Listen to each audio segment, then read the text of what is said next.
YouTube. Okay, there. Okay, now we're live on YouTube. Little late, but better than ever, I guess.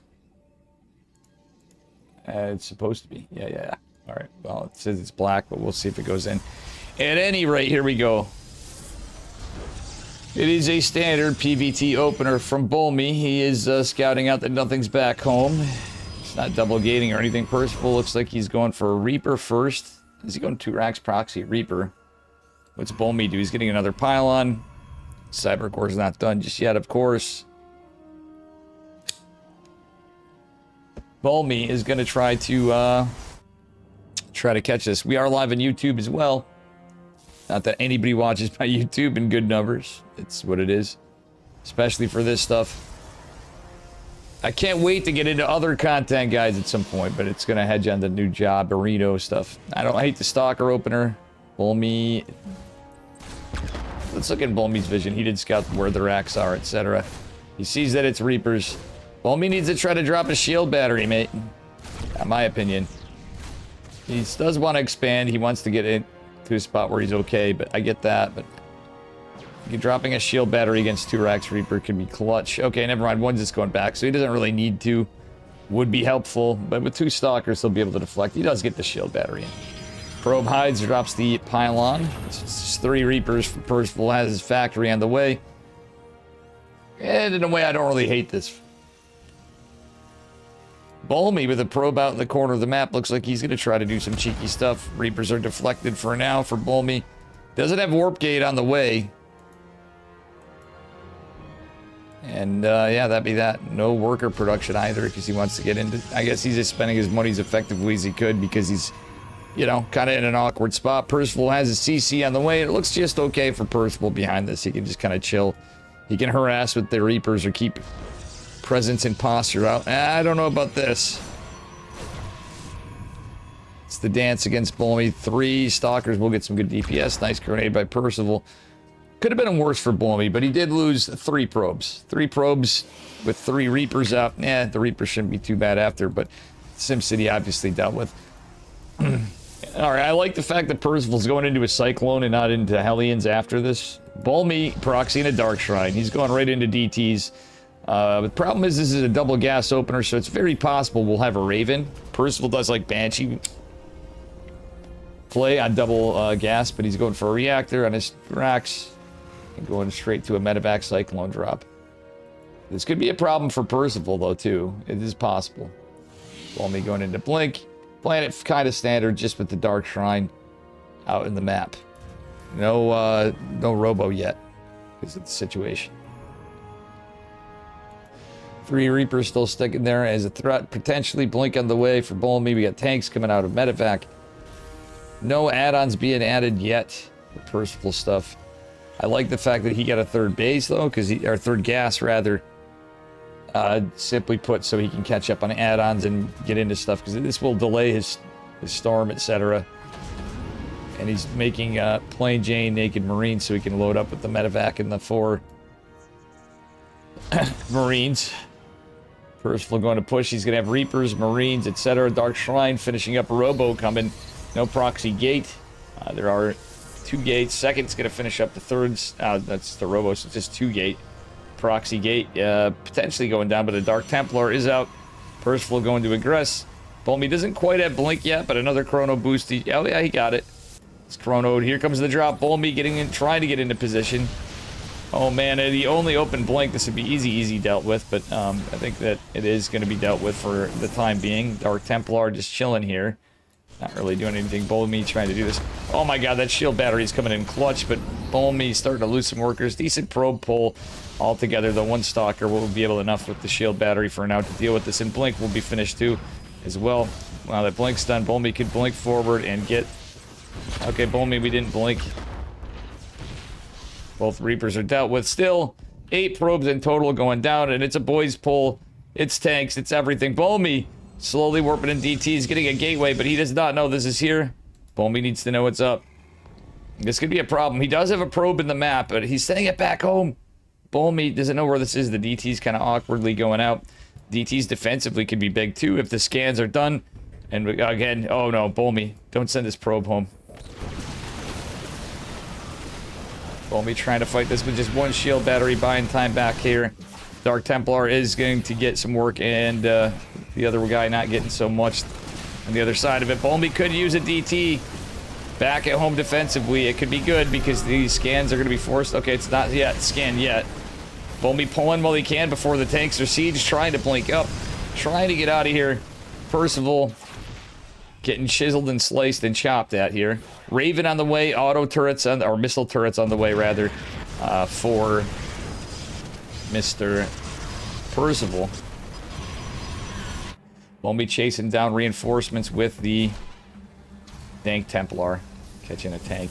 The missile turret aggressively, I like, for Percival. The fact that there's a shield battery here is pretty good too. Dark Templar chiseling at the base, long distance mining going on for Percival. The shield batteries are getting down. This is a scrappy game in our hands, as Percival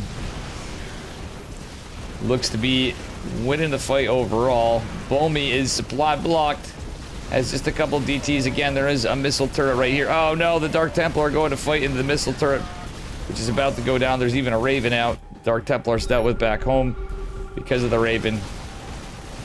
The scans for days, not enough production. Bolmy didn't go to take a ninja base. GG. Percival is going to take it in game number 1.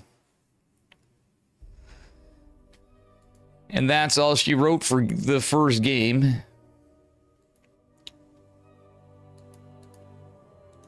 So who all ended up playing? Let's see here. Epic versus Mute, Trigger versus Ponyo, Creator versus Patches, Jesus Christ, Shameless versus Starkiller, Solar versus Brian, and this match Percival versus Bolmy. Winners of Shameless Starkiller go on to fight Beyond, and winner of Epic and Mute go on to fight Hero. So, Hero and Beyond sitting in the round of 8 waiting.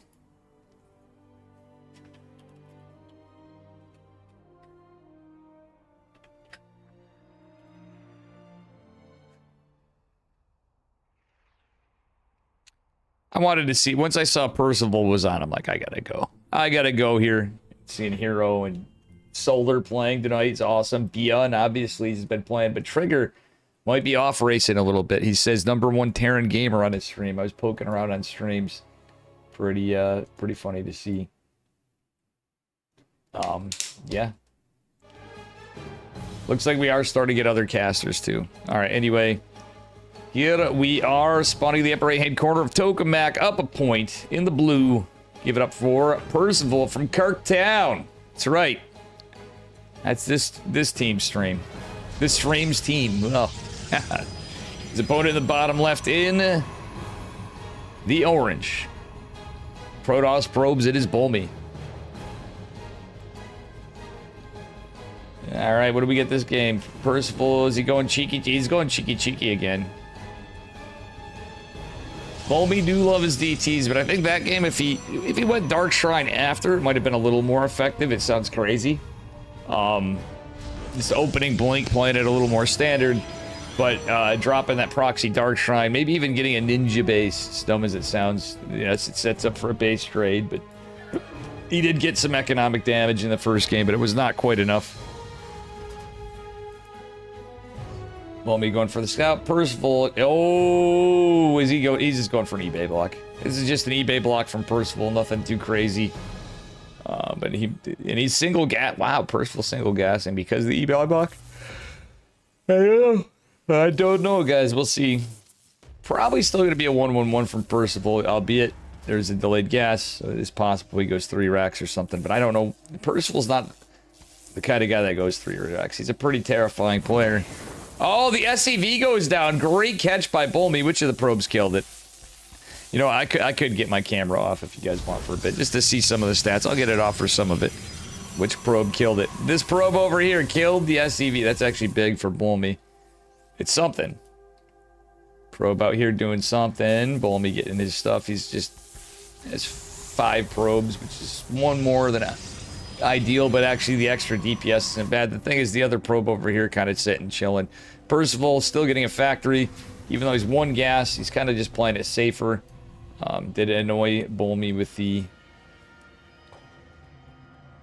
situation. Alright, Balmy going to saturate his gas. Is he? Balmy. He will do so.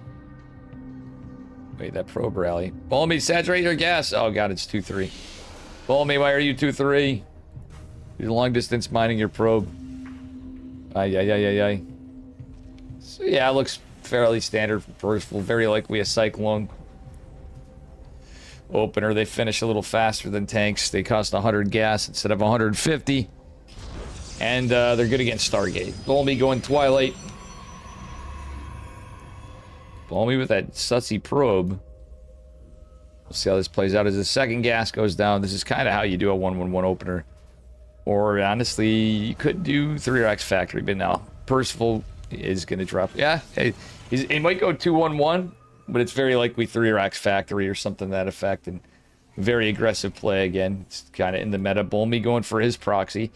What would be interesting would be a...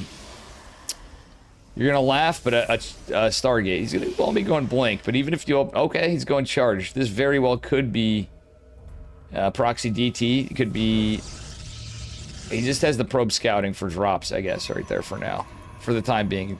Robo, so it could be a charged lot all in. It could be charged lot Dark Templar. But as I said, it'd be fascinating if it was Phoenix Charge. Phoenix Charge can be pretty good, and the timing can match up against some early aggression from Terran. Behind this, it is just 2 racks in a factory for now. Stim on the way, no starport. Reactor going down. Oh no, it's a tech lab, so no starport still. Percival still posturing out here. Balmy getting some stalkers for defense. 2 cyclones are out. There is the 1 shield battery. Another pylon's decent, but you may want to consider getting an additional shield battery. Observer before... I don't know about the Observer. Actually, this is one of those cases where I wouldn't hate an Immortal. 1 Immortal ain't gonna hurt shit. He's probably just worried about Banshees. Oh, energy recharge is used. So nice utilization of the energy recharge. That last Cyclone alive with just 1 HP. Ay, Balmy couldn't kill it. Proxy Pylon going out. I think it might be a gateway at the very least. Big Daddy Immortal's coming. Observer is out to scout.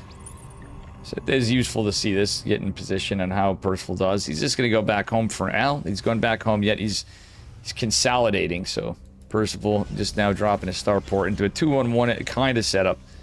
Has a decent amount of Marines still, etc. Wouldn't hate a repair on the Cyclone with 1 HP, though, mate. Oh, God. Balmy's hiding his 3 gates, so he's just got another gate back home. So it looks like 3 gates are here, 4 gates are here. It's 7 gate charge, which is a great counter. With 1 Immortal, actually, this could be very good for Balmy. He's got that charge done. The Observer's here. Percival's changed his position, and a fair amount of charge lots are out. So some Zealots are going to go for counterattacks to get reinforcements or to come in to the side. The downside is the Zealots are trapped behind the Immortals and the Stalker. Balmy, we need to micro this Immortal. Okay, he does. Balmy might have just countered this. We'll see if Percival can do it. Zealots coming in from sides and flanks. The Stalkers, the Immortal coming in as well. So massive losses for Percival and Balmy. With the proxy gate ways. May just to win this right here. 3rd CC going down for Percival. Try to create some Sim City, but it's gonna certainly be blocked and most likely killed, if not forced to cancel. Balmy does have Stim, but that's about it. Some Stim Marines, the boys are pulled. The boys don't go to protect the Marines for now. And Percival looks like he's in a lot of trouble. 45 army supply for Balmy. Percival didn't raise the gate. The tank is not what you want usually with this. The Stalkers, the Immortal, the charge lots. Balmy's going to take game number 1. Thank you for casting this. I'll be back in an hour to watch this tournament. Could be over in an hour, mate. Psychons, but we'll see. Hey, now how you doing, Bromista? Guys, if you're new here, do me a favor. Smash that follow button. I'm a little bummed out and tired today, but we'll get me in gear. I think the games are going to be good so far. It's 1-1 for Balmy versus Percival. Smart play to hide the 3 gates. It's risky. But honestly, that was good. Good. Well deduced. Well deduced. If Percival loses this, he's going to be very upset. I know. Obviously, we didn't see a GG. He's very upset about Protoss. I think he just gets a little, you know, he's not a BM guy. He just has been getting frustrated with the game. And again, let's see on this side of it, Percival versus Bulmy will go on to fight Solar. Shameless versus Starkiller, winner going on to fight Beyond. And Epic versus Mute going on to fight Hero. The other side kind of created, it's kind of favoring Trigger and Patches. Or Trigger and Creator, not Patches. With respect to Patches, Patches has to play Creator. I'm pretty sure we know where that's going. Sorry, I didn't see the score. Anyway, here we are in the upper left-hand corner. This man represents Kirktown in the blue. We're on Maganatha, the map named after Magnath. It is Percival. Our Terran. And from Minnesota in the bottom right, weighing in at approximately, 160 pounds. Always with some cool facial hair, it is Bulmy. Streamer man, caster man, pretty good Protoss player. Bulmy Olja, and a big part of all things Protoss. Percival, obviously, with good runs in GSL in the past, South Korean Terran man, and good friend of Dave, as Bulmy is as well. Bulmy's a great guy.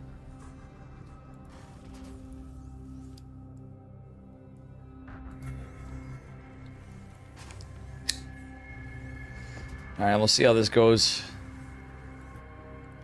For a tournament, that's actually a great idea from Bulmy. Getting some good work in. We'll see how this pans out. It's okay to get a little greasy in the tournaments. Yes, I bitch on ladder, and I'm never happy playing the game lately. But at the same time, okay, just a double gas opener. Percival's playing it extremely safe. Not doing anything cheeky. He's probably going to build a high ground CC. He might build a high ground CC. I don't think he's going to need to. Reaper is going out. He's going to try to get this probe. That probe will be dead. I'm pretty confident of it. There's no recall. No, never mind. That was actually a smart recall. Probe will get away with all but 3 HP. Just take my word for it. All shields gone, 3 HP. So Bulmy did the right move in that. There are situations where it could be the wrong decision to recall that probe. Everybody says it's always better. But there are cases with some cheeky builds and timing attacks that Terran can do that you would need an energy recharge, or in the past it'd be battery overcharge, or something to that effect. Be it for force fields, if you open Stargate and you need something for an Oracle, or just recharging your shield battery.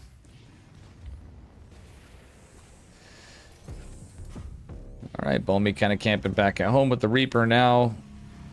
Or sorry, Percival is. Bulmy going into Twilight. It's looking pretty standard this time. Bulmy has some cheeky plays, so this could go either way.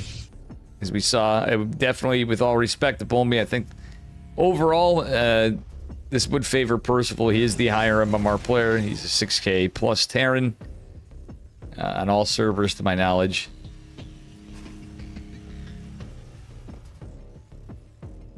Supply block for Percival is going to be corrected in a minute. He's just going for medevac, going for more marine. Cyclone pressure, maybe going for a drop to get some damage. Then it's just a blink opener for Bulmy so far. We'll see. 2-gate blink is the opener. He's walling off for Hellions, which is why people do this, but you scout the double gas, you scout the Reaper, you know, it's very likely to see a couple of Reapers, a couple of Hellions, that kind of push, but it is not going to be the case. It's going to be a medevac after with Marines and a Cyclone in the Reaper. Going to get some aggression done. Bulmy just sitting back, playing defensive. We don't hate it.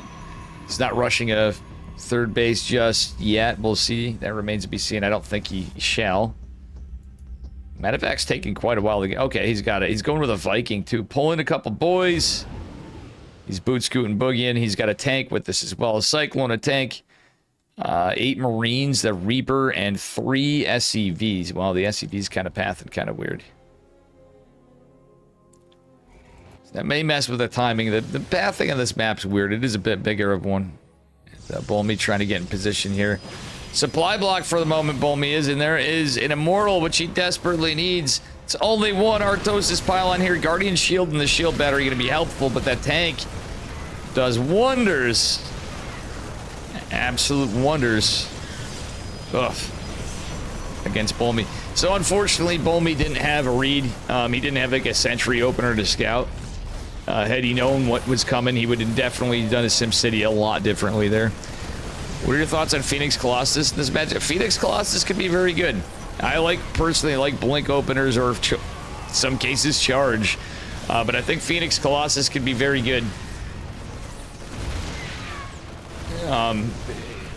Oof, Bolmy looks like he's in a lot of trouble. He's trying to make a room. Losing that Robo with the Immortal Law, the supply block even hurting him. I don't think it would have mattered in all this production, as well as now the Nexus, all these probes. It's looking good. Bolmy kept his probes alive, but he only has 3 stalkers. He is not supply block, but 1 gate production is open. That's it. And Percival with a second base. I think this is just Ogre. It's 40 supply to 6. Bolmy now supply blocked down, losing the Nexus. Blink did finish up, and that's all he has. He's trying to get pylons, trying to get batteries.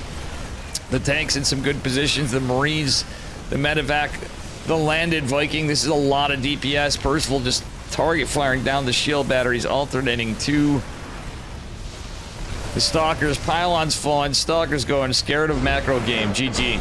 Well, Bolmy, in fair, that's actually pretty funny. Bolmy was scared of its macro game too. That's pretty funny. He was a little salty himself. I would be scared of a macro game too. He's fully memeing. He knows. Oh, I know.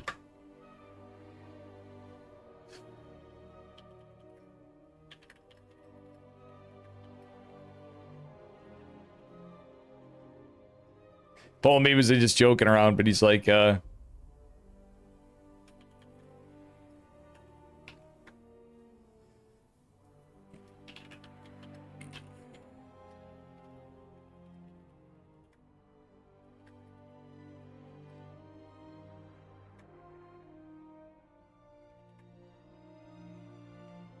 right, so Percival will take that. Bolmy's not salty. It's just like, bro, he just goes, he doesn't like the not GGing thing from Percival. So it's Solar versus Percival. I'm going to go to Korea.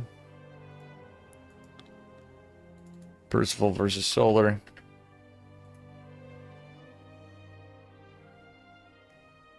As that is where it is. Nobody watching YouTube based. I got to see how this stuff goes.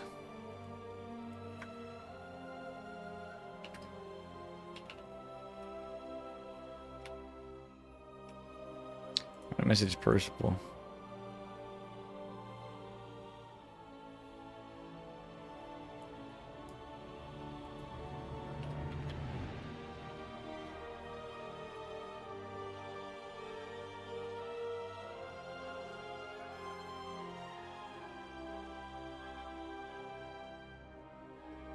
Trigger waiting for patches.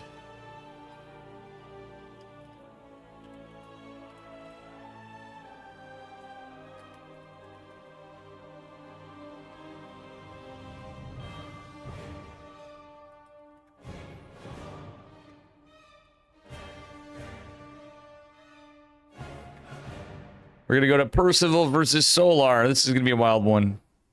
Percival may have an uphill battle here. Trigger waiting on the winner of Creator and Patches. Hero waiting on the winner of Epic and Mute. 99% shirtless. We may have a walkover.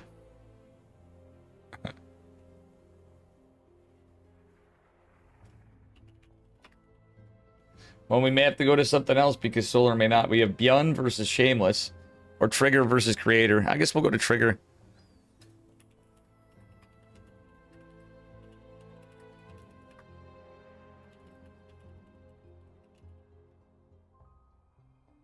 I'll go Trigger, Creator Trigger because we're already here.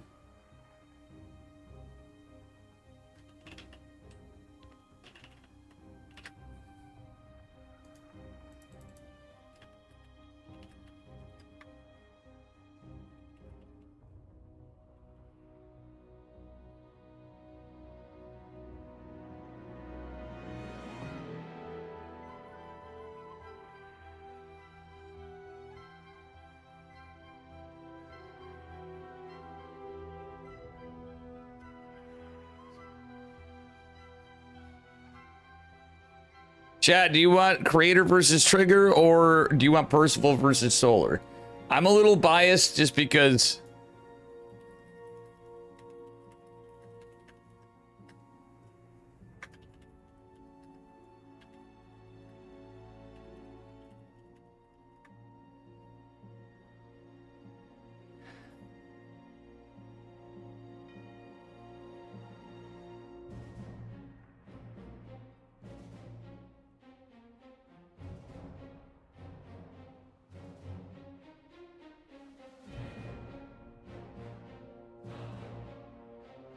I want to get, what do we get, Percival versus Solar? Trigger versus Creator could be based as fuck, though.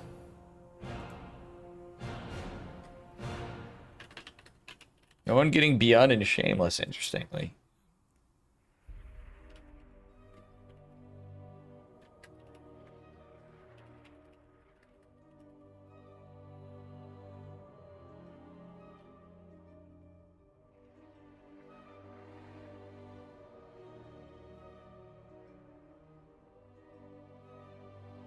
I'm asking Percival.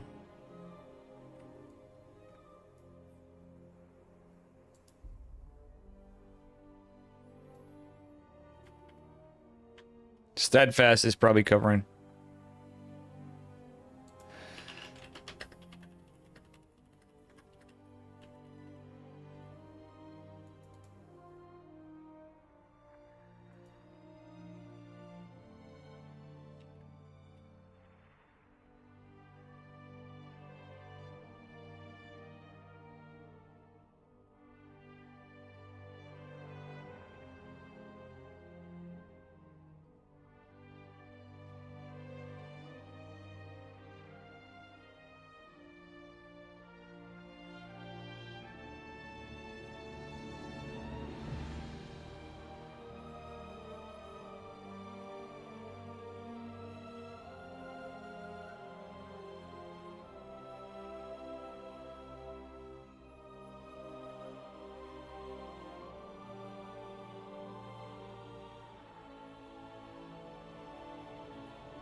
We're waiting.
I guess we're sticking here. Bulmy's getting Trigger or Creator. I feel bad bailing on my man Trigger. He's the first guy in Basilisk. I'm gonna go pee while they're doing this. They're doing Solar and First Floor doing this.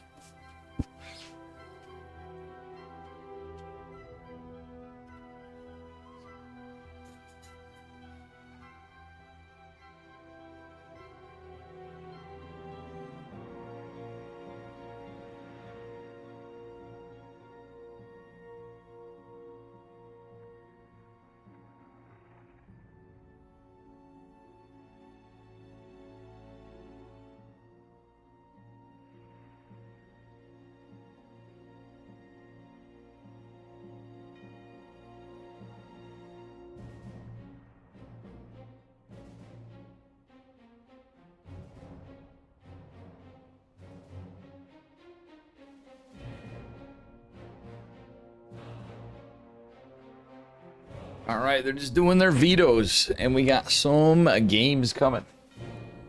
Little TVZ. And I'm going to do a prediction.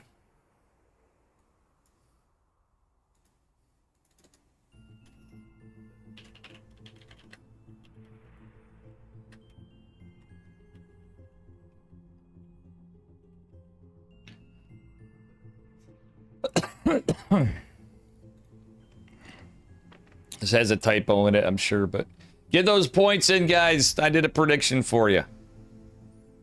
Mods can do it. Everybody can do it. Get those Oh, Fisherman, I didn't even see you. Your girl's sister's wedding? Oh, dude. Sorry, I didn't see a Fisherman. I'm all spaced out here today. Percival versus Solar. There's a best of 5 semifinals, the only thing that makes this long, so there's 2 best of 5s potentially in this whole tournament. Depending on the games, too, you know. Solar is going to be an uphill battle for Percival, but this could be a really cool one. Percival's got some really good mechanics himself. It's been a while since I've got to cast Solar, too, so it should be pretty fun, should be a good series. All right, with that being said, I'm going to turn off my camera for this one. Spawning in the bottom left-hand corner of Ley Lines in the blue. Representing Falcons, it is Solar, if he is still on the Falcons. His opponent in the upper right in the red. Give it up for Percival from Kirktown.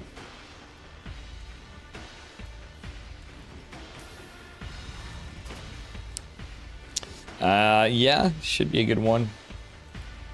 Not expecting anything too crazy. It's just a 15 Overlord, 15 hatch. The Shin opener, I should call. Everybody called it the Cyril opener after, but Lambo kind of dicked around. They all did. They all watched Shin. It was really Shin based. I think they should credit Shin on that myself, but Solar, Cyril, Rainer, Laser, Shin. And hell, everybody else uses it. Fiat uses it. Mixu uses it. A lot of people use it. Don't matter the matchup, and well, maybe not in ZVZ per se, but even there they use it sometimes. Kind of how the hatchery cost and the queen cost, etc. Changed it. I don't know why my frame rate's so goofy. Korea does slow me down, but I do know I need to reformat my computer, clean it out. It's getting to be that time. I'm gonna lose all the games, and I can just install what I want after the subathon. I'm gonna put some different things on. And if I get good news, guys, I'm gonna hold it to it. I might uninstall StarCraft for like a brief time, if I get that job, like when I'm getting in there, give myself some refresh time, and then I'll come back in, and I'm gonna be playing like dog shit even more than ever. But I mean, that would be a break from casting as well. Solar going for a third base. Doesn't quite have his gas for metabolic, so I think he is going to... Yeah, he's going to hatch... No, I was going to say hatchabolic, but no, he's going to get metabolic boost first. Times out fairly normally. Lings. Oh, Percival gets a Ling. Does he get 2? Queen's going to pop. Percival being damn annoying with this Reaper, but it has to be careful not to let it get caught. The Queen is out. Percival jumps to the high ground. The second Queen on the high ground, though. Not chasing it down. Percival, is he going to go get a grenade? Okay, no creep tumor yet. It was just an inject. Was the creep tumor dropped here? No, it was just 2 injects, and we literally just watched it. So far, decent. Percival going 3cc. Cloak Banshee, most likely. Very standard. ZBT. A well-deserved break from StarCraft 2? Yeah, I think I after this point, I'm just so salty. It's not like normal salty of old, but I mean, I was burnt out before, guys. Let's be honest. Before I started the subathon, I hit like the extreme of burnout as it was, so like I'm shocked I still have, even I have my limits, right? So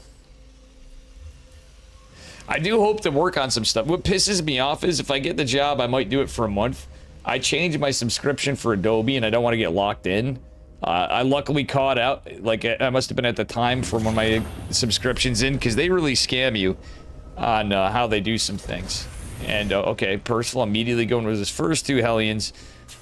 But long story long, I was used to paying an educational discount because I used to work at schools for the entire Adobe Creative Suite, Creative Cloud.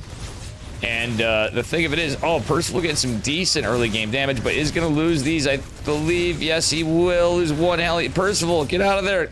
Mate, get out of there. He's on creep. The Speedlings are going to catch this.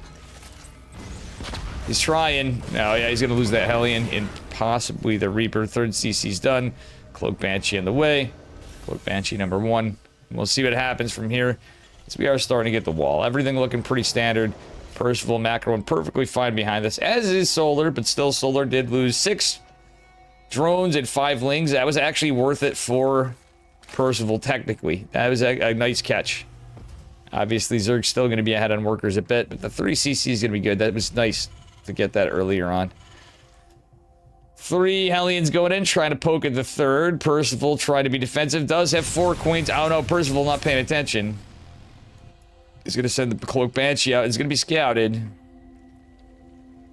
I think he should have waited. That sounds stupid, but if he pathed along the edges more, he could have waited. The spine's going to be or the spores rather going to be finishing up here in a moment. Banshee maybe just denying mining on 1 patch for now. Hellions poking and prodding. Percival doing a great job of macroing and getting pressure on and scouting for Overlord. Second Banshee coming out. Banshee number 1 did take 1 spine from the Queen. And we'll see what happens from here. Percival with the +1 armor. Okay, there it is. +1 infantry weapons coming behind it. Still a little bit of a lead behind it. It happens sometimes when your gas doesn't line up. Macro looking very solid. I'm curious to see if he goes 8 racks or if he just plays it standard, takes a 4th base, and then goes on. It could be situationally, depending on how the macro goes. Love the Overseer from Solar. Centrifugal hooks on the way. 2 Evos are out, but it will be a standard upgrade lead for Terran. Oop, nice transfuse from Solar. Percival. Oh. Taking some damage, but the Hellions want to come in. They're going to go into Queens. There's Lings. No, he wants to get the creep to him, but can't. Banshee trying to get some... Oh, Percival, we're not paying attention. Save the Banshee. Oh my gosh. I know it's going to get damaged, but if you just throw the Banshees for few workers, they're so expensive. I think he should have went to the corner, went around, and just saved it. It's crazy how Banshees eventually will pay dividends. That Hellions getting some damage, but they need to retreat from all these Queens. Decent creep spread. From Solar always has a really good creep spread, almost like in any case, but Percival's been doing a good job being damn annoying. Second factory out right after the 4th command center, so it will be a very standard Terran opener. Worker count pretty close. That being said, Combat Shields is coming down behind it with the Armory Infestation Pit finishing for a Solar, who is very likely going to go into a hive. And let's see from here what his tech is. I think the play may be Ultralisks, actually, from the look of it. We'll see. He's done no other transition other than Ling Bane. And but Percival's done a great job of keeping pressure. He's going up. Wow, he's going for a push. He's going for a little push and keeping some army back home. I love the split push. But Banes are here. Oh, Percival needs to be careful. It's only 1 siege tank. Okay, forces canceling the Banes, but there's tons of Banes that Percival does see. He sees their centrifugal hooks. He needs to be careful in how he engages this, or maybe even retreats. The Hellbat's going to be helpful to tank a little bit, but I don't know. I think it's going to be old wraparound, as Jim Leahy says. Love the tank positioning, but it is 1 tank. Run by from Percival. Another thing Percival's always good at is these Ling run bys. As the other side of the map, we are going to have the Bio just continue to clean that up. Kills the hatch, but we do lose 5 SCVs. 4th base take at 12 o'clock for Percival. That's interesting. I think I might actually steal that. I kind of see the reasoning for it. The additional 3 racks getting added on in the standard time, and everything's looking pretty decent from for Percival right there. He's up to 71 workers. Still keeping the pressure on, but I think he's going to start trading out. He's got to be careful. There's no creep tumors here, so like he just wants to continue to be annoying and deny the base, I guess. But all these Queens, he's got to respect that these medevacs are taking a beating. Percival needs to get it. Oh, and luckily loses a medevac with a bunch of them out, but he's going for another push. I don't know about this, Chief. The medevac's leading, so the creep tumor receive it, and well, we'll see. The Solar split his army. He's starting to, but guess what? There's a little hit squad down here. Just to be annoying to the hatchery before. But Percival overextending just a smidge. Does he lift off? Does he able to pick up any of these Marines? He gets some damage, but okay. He switched into Widow Mines. Going into Drilling Claws. I like this. He sees the Lingbane Heavy Army. Solar going into Lingbane Hydra. Getting a ranged attacks. Melee. Okay, melee and Carapace +2. Very standard. Percival's 2/2. Finishing up well ahead, of course.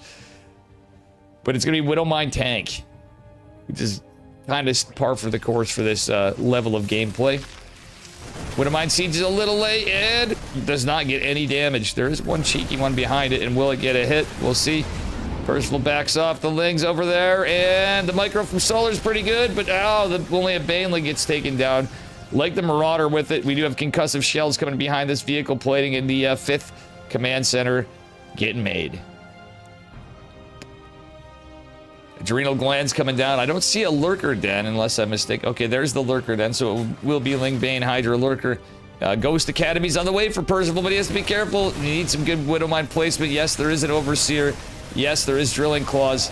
A lot of this is going to come from the engagement, how it goes down. Widow Mine's getting decent shots, a little bit of friendly fire. It looked like Siege Tank coming to stall this. The downside, but like, it's good to have Widow Mines, but it's kind of also dicey at some point.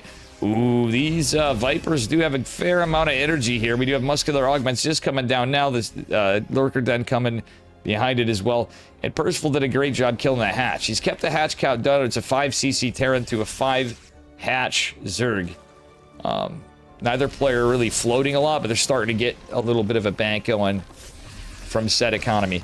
Percival, does he get the Viper? Oh, he should have dived on that Viper. It's a risky play. Nice Blinding Cloud, nice Parabomb Blinding Cloud combo from Solar. Medevac does go away. We'll see what happens. Percival, you're fully surrounded. Pick up the Marines. Oh, he wins the fight. Never mind. Terran OP. Just kidding.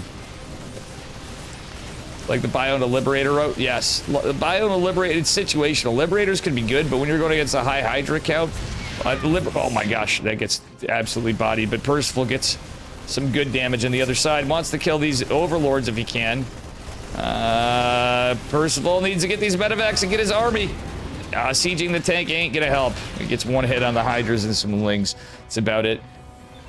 He's taking the forward. Okay, Percival's gonna set up like this, I think, in a concave over. He could push toward Solar. But now that Lurkers are out, Seismic Spines are on the way. +1 ranged attacks for Zerg. But +3 Carapace. Percival ain't pushing up that shit. He's nearly maxed and he has 86 workers. It's the only thing I'd say. It's a kind of a weird thing. It'll help you economically, but your Zerg opponent, if they have lower workers, could outmax out. Percival did a great job killing some Overlords, so it has forced Percival or Solar to build another one. And we're looking at some good cost efficiency between both of it. Both players getting some good work done. I think we landed an EIP. One of these guys does have full... no, they both... One of them has full energy, the Viper. We're out of energy for the... But that Viper can die to a snipe. The one with full energy does have some significant damage. Percival trying to split some attacks. Creep spread starting to go in the center, and this base is attempting to go again. That 5th base keeps getting denied by Percival. Like, ghosts are hard to control, honestly, and one thing I noticed is I forgot to add rapid fire. Oh, one of the medevacs going down. It's a pretty big push from Solar. Percival doesn't have a lot. Actually, he needs to siege his tank and siege these Widow Mines, at the very least. This tank right here is going to get some shots. Percival's army comes in, but losing tanks is rough at this point. That being said, I wouldn't hate him. Okay, he's still building CCs. He's got CCs for days. Percival's done a fantastic job clearing out creep. Containing and eliminating bases there. Nice catch of the Overseer by Percival. Still, oh, the trades looking a little rough. Nice split of the medevacs with the Parabomb. Percival doing great work in that regard. He can honestly afford to lose some workers.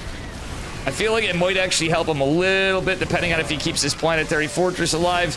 The Baneling's crashing in. I don't think he's going to do so, but it doesn't really matter to a point. Nidus going in, but a Ghost is here. Not enough. Lurkers making their way in. More Ghosts are out, though, and we do have a scan available at least, but the Ghosts need to get in position.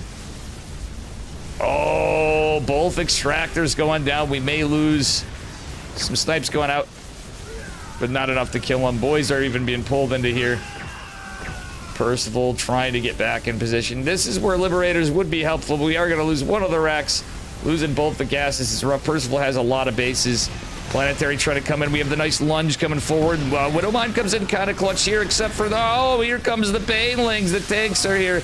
Percival just has to look on all sides, trying to take care of these pesky lurkers as his army supply starts to dwindle. Solar actually started to trade out as well. I think the CC should have been canceled rather before, but we have so many command centers. This is insane.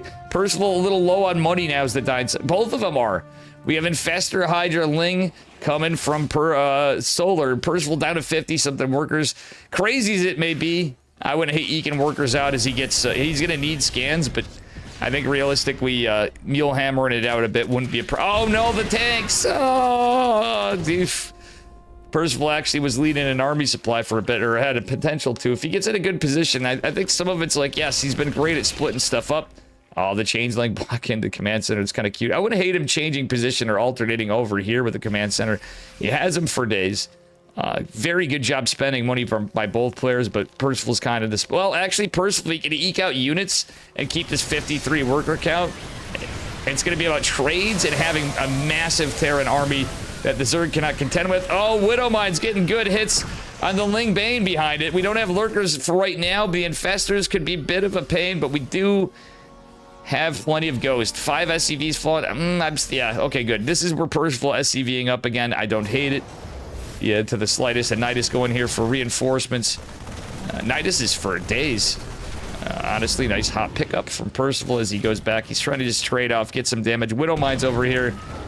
The one Ling split's pretty cute and smart because there's an Overseer, but the Ling contingent is the Hydra. Infestor army over here is going. Not a very high Baneling count yet, but that can change in an instant. As 26 Zerglings are coming, they do have adrenal glands. They do have +3. They have +3 Carapace. We don't see +3 ranged attacks, though. That could go to help Percival a bit. What's his upgrades? He just has +1 vehicle plating. Wouldn't hate to see a vehicle weapons go up, as crazy as it is, because you do have lurkers, you do have Hydras, and tanks are great for positions. As you get those tank upgrades, they can be nice. Ling's going in, getting the missile turret for the Hydras. Percival goes, nope, I gotta be careful, but he's gotta be also careful not to lose this army. A lot of this is just a Ling run by, but nice job by Percival killing. Oh, that was a great blinding cloud. Oh, these medevacs, Percival! Percival could not afford to lose these medevacs. Actually, a pretty sick game. So, effectively, Solar's baited out a lot of Ghosts. And he's just going to switch to Ling Bane Hydra, because Ghosts are good. Yeah, you can still... You know, the EMPs for the Infestors and Vipers and Snipes for them. But, I guess in desperation you can snipe Hydras, but obviously... Outside of that, Ling Bane's is better. Basically how you deal with Ghosts. Oh, the Ghost. He saved some. They're expensive units to lose. Here comes a bunch of Widowmines, but they're going to be a little far to the hit. Widowmines do get some decent connections, but there's a lot of Ling Bane Hydra. Nice lunge back. We have a third base. Oh my god, Percival. We need to start eking out workers, amigo. I mean, he did set up with a lot of orbital command centers. And at that point, you just... Okay, Knight. Wow, that was Knight. Fucking sick play by Solar right there. Top 10. I think Solar is one of those guys that can literally beat anybody. Yeah, I think like his ZVZ in particular is S tier. He's beaten Cyril, he's beaten Raynor before, he's beaten Dark plenty of times. He's beaten anybody in that regard, and even his ZVT, very good. He's just a very phenomenally solid macro player with great run bys, etc. But Percival is an underdog, and he's done quite well so far, but I'm starting to fear, simply because he did lose the army before, but he couldn't get into a spot where he had like this massive Terran death ball. At which time, when Solar's droned up more, that could favor the Terran. If you get a massive army and you get a push, I wouldn't hate going back into tanks after, but so far when you're going to Ling Bane like that, it's there. Retaining the Ghost is nice and all, but with the higher supply for Ghost in this patch, I think it's crazy. Percival doesn't have +3 bio. Oh, he doesn't? Oh no! I didn't even notice that. Thank you. Jesus Christ. He pulled the Beyond. That's so unlucky. No wonder these fights were going a little rough. That, like, +3 is huge on a 3-3 Zerg. Like, that's... Because he's fighting against +3 Carapace. Damn, Blink Templar, I'm losing it. I mean, whatever. I'm kind of burnt out, as you guys know, but... That's crazy. I just didn't see it. Bad eyesight, I guess. GG. Solar takes it. God damn. And let me just say, these guys are insanely fast players. Yeah, Percival missed a lot of upgrades. And not to insult him, he's insanely good, but everybody makes mistakes. That was a big one to miss.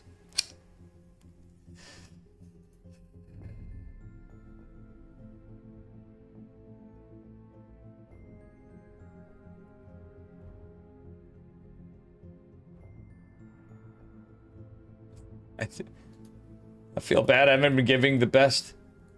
We got Trigger and Estrella, the best NA players, and my Protoss boys. Even though I don't play, you know, I still fucking root for my boys all the time. I can't say otherwise.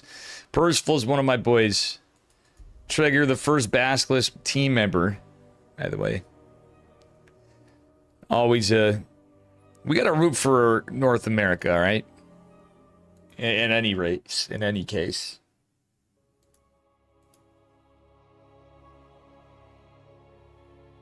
All right, let's get into this. Solar. Percival. Game 2.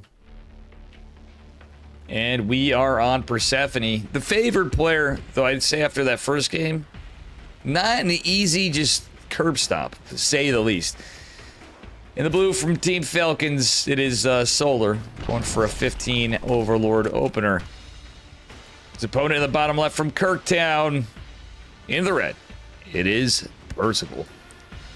And I know you guys wanted the ladder and chill, but I think this is going to be a good night. I'm going to cast a bunch of it. I think I won't necessarily, I don't necessarily have to cast the finals. It sounds stupid. I'll ask Stego. I know I appreciate the fact that people are still putting money in it. It all depends on what you guys think. If you're bored of the casting, we have plenty of casters. We have Enki, we have Steadfast, we have Bolmy. I think we have enough coverage where I can do whatever. And it's not a disrespect to the players. It's just simply, we'll see how it pans out. Looking for updates. Beyond and Shameless still have not updated their scores. They may still be playing. Trigger and Creator still going on as well. And Hero is just sitting at his ride into the semifinals. Epic got 2-0'd. Epic, the man with the fantastic haircut from Psystorm Gaming. All right, that said,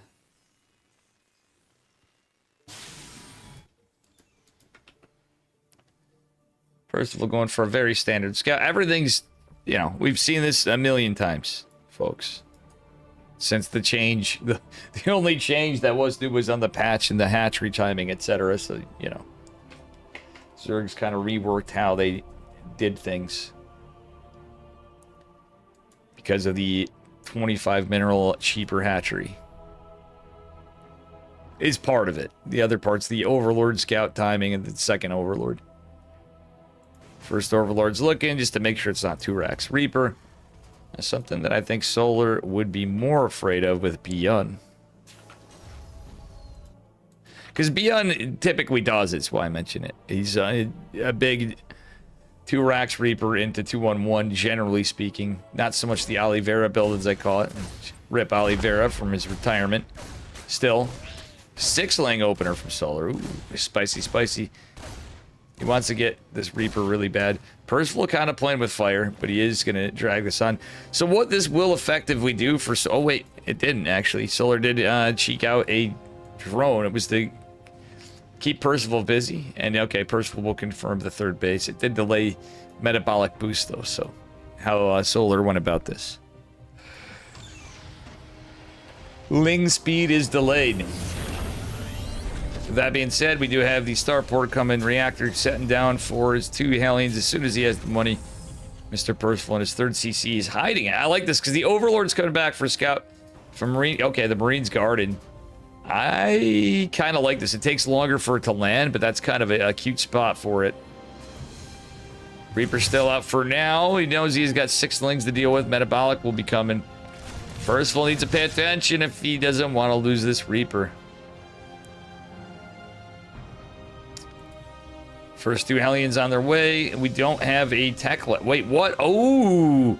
Ooh, guys, this is something cheeky. We got a Viking. We don't have a tech lab. Are we going to get an armory? And we're going to get a tech lab on the... This would be a wild game to go tech. This is definitely something else. It could be like a 3-1-1 or instead. Double eBay, very fast upgrades. We are certainly going to see a tech lab. And I have a feeling this could be like 5... He's trying to like really confuse... He's trying to really confuse Solar. Gets the Overlord. Solar does confirm that there's no tech lab there, so he's got to be a little confused. Now we got double tech lab going. I'm curious to see how this times out. I'm sure we'll see a Banshee. The third CC's here. We don't have the gas count yet for some of this. Oh, Zerglings do get taken out. The Viking trying to go get stuff that's gonna get the Queens out of position. Viking could go away. You're gonna want to keep that alive if you can get Overlords for free here and there. That's kind of decent. But yeah, ultimately what's gonna happen is... What's going on? Does he get a Raven, maybe? He's surely got to go Banshee. No, he just... Yeah, he built it so he can... Alright, so as soon as one of the racks is done, and it's going to be the forward-facing one, I'm assuming he's going to go right into Combat Shields. Combat Shield stem 1-1-3-1-1 timing with 3 CC. Kind of an interesting build just to change it up. You don't have the Banshee if it was like a Roach play. Solar is not really often a Roach player. He's not really Roach man in CVT often. These Lings getting some value, though, and that's for damn sure. Hellions have to come back home. It's not a lot of them, just the 2. They will be needed to defend as well, but still SCVs are a little tanky. Oh, man, Percival going to take his 3rd CC at 6 o'clock. That's why he put it there. Additionally, there was a SimCity difference. 5 racks going down in total for Percival. He's finished this up. He didn't get combat shields. Mate, I thought you were getting combat shields. We got a reactor coming on the... This is more bio-heavy. Double medevac coming as well. Hellions and Reaper trying to scout out. They're going to see where... Oh, they already did see where the 4th base is because the Viking. The Viking can land and heal on the healing shrine if Percival thinks about it for free at no cost of repair. Takes a lot of babying. My God, +1 Carapace was a smart move for Solar, but his layers rate. So Solar did read this a bit. I don't know if he might know the build, but this is not as common. This is not as common from Percival, but I like it. This may just be an 8 racks play on 3 bases, but I don't know with that timing and the upgrades. His economy's looking good.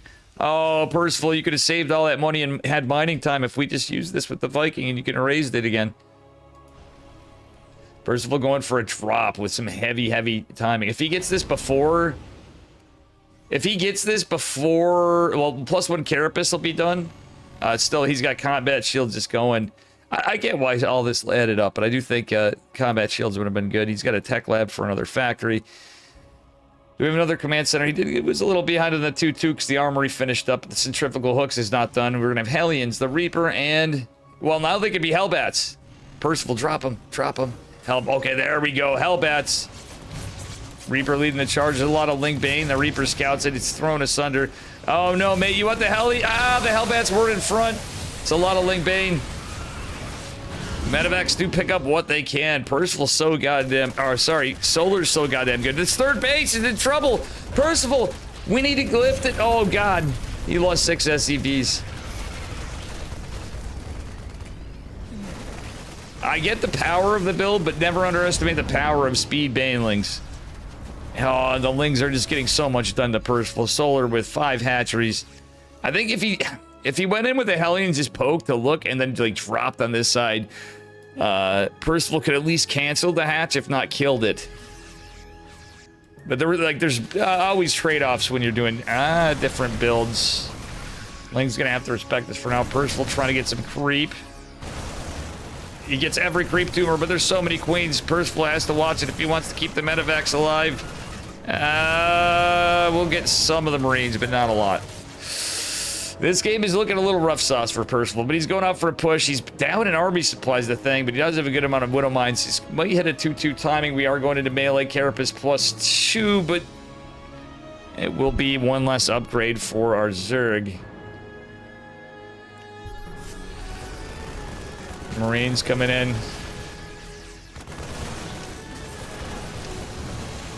Widow Mines are landing. There's just so much creep and Ling Bane with speed, and Hydra's now coming out too. The Banelings, there's some good connections, but I don't know if it's going to be enough for these Hydras, these Queens chasing it down. 2 Banelings in the flank. Getting this Percival. Oh, he doesn't pick up. Wait, he backs off. He could go back down to the healing shrine after, but the high ground advantage of Zerg is going to be rough. Does pick up Afterburner, not available yet. Percival went in for some damage on the side, but the Viking is just going to be... The Viking was just distractionary. I want to say there were some Hellions down there, but I don't know. I think the Hellions and Hellbats died long ago. Lurker Den coming. This is where it gets rough in these things, except for the upgrade so good. Percival with a very late 4th base makes this very difficult from this kind of build. I almost feel like he should have just went, well, let's see, 1, 2, 3, 4, yeah, 3, 6, 8. He did go 8 racks, it's why, but kind of in a different way. The brick, but it's a little different. I mean, obviously, if you're in a game like this, you're going to macro, even if it's technically somewhat considered a 3 base all-in. Percival trying to split this up, get some Widow Mines down. Widow Mines are great and all, but sometimes I feel like people, even with like Lingbane Hydra tanks, can be a little underrated. Still so much army. Solar doing a great job splitting up his army against this. The speed, acceleration zones helping both of them for the moment. Percival trying his damnedest to get away from the Hydras. There's some creep to, you know, help them speed up and catch it. A lot of lings. Percival trying to get some value, forcing transfuse. It doesn't even get a damn queen, but loses a medevac. Oh, this is a rough one for Percival. I'm not gonna lie, guys. 4CC finally finishing up. He's not been building SCVs. He's going to stay at 65. Not quite like the last game. I know Hatem tried builds out. Oh, gosh darn it. The Parabombs. Widowmine's going into play here from the front. The army's kind of derping for Solar, though. The Hydras and the... Oh, gosh. Oh, no. He's trying to get the rocks, but... not going to be advantageous enough. Banelings, mostly connecting on the Marauders was nice, but there's still more Banes, there's still more Hydras, and there's not a lot for here for Percival. Taking advantage of the rocks. Oh, Solar's going to take it. And that is that. Solar will be advancing to the lower bracket semifinals. Upper bracket, it's Hero versus Creator. Creator 2-0 Trigger. Damn. So we are waiting on the winner of Beyond and Shameless. I might go to Hero Creator if they're right and ready in the lobby. Beyond and Shameless coming up. Sub to Dave, not a scam. It is September. Even though I had a successful subathon. If you got a sub, just a sub. You know what I'm saying? Hoping we can hit the goal. Would I even make it? 160. I did a cheeky number. I might lower it down.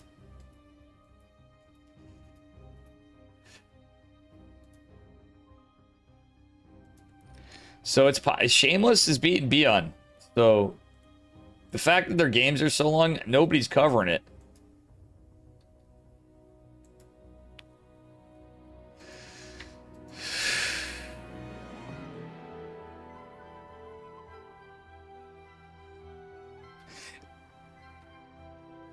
I had a thought. It's not an insult, but I think it'd be interesting if they changed this up and made a lower bracket.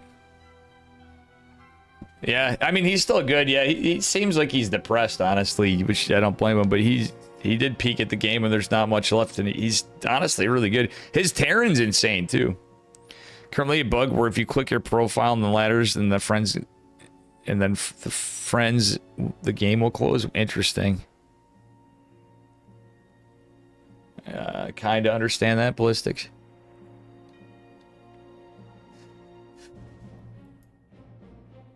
Well done, Percival, nonetheless, even without the win.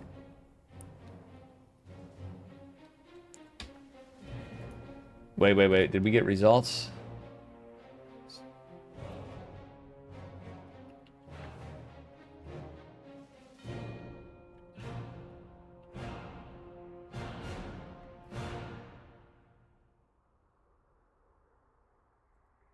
Did Shameless win? Because...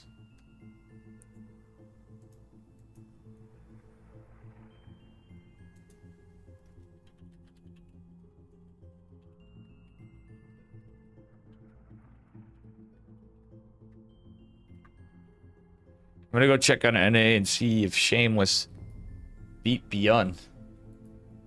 It's just not reported yet. Solar left the party. He might be checking himself. I'm not sure. No, they're still playing. Is Beyond on my friends list?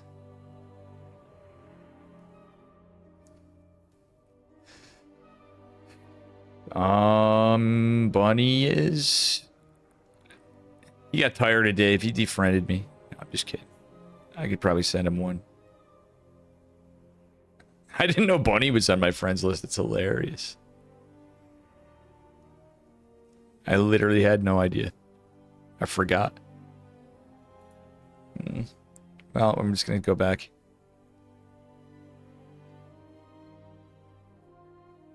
All right, the Big Mac. I know, I agree that that's depressed. Trigger's been living in Korea, man. That's a long time ago. Trigger's been living in Korea. Playing it up on the Korean server for a long time now. Which is pretty cool.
All right.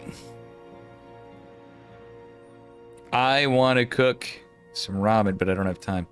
I might do that after this. I might cast the whole thing. I could always dip whenever, though, after to do some ladder. My sleep's all fucked. It's my own fault, but whatever.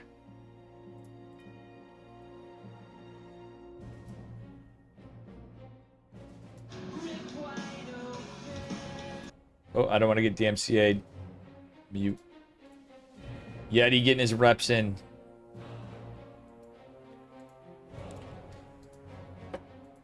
I gotta remember I'm streaming on YouTube too, so it's more for the VOD.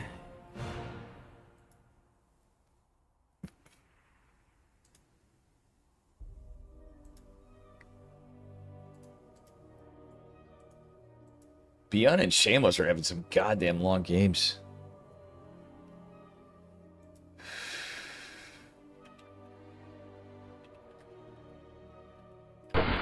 Hey! Migs! What up, Migs? How you doing, champ? Guys, make sure you give Vindicta a follow. How was your stream, amigo? Hope it was good. The NA Terran man.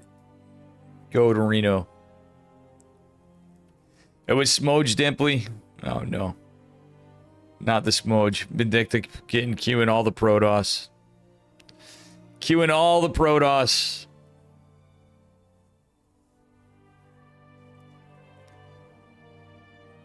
Big thank you.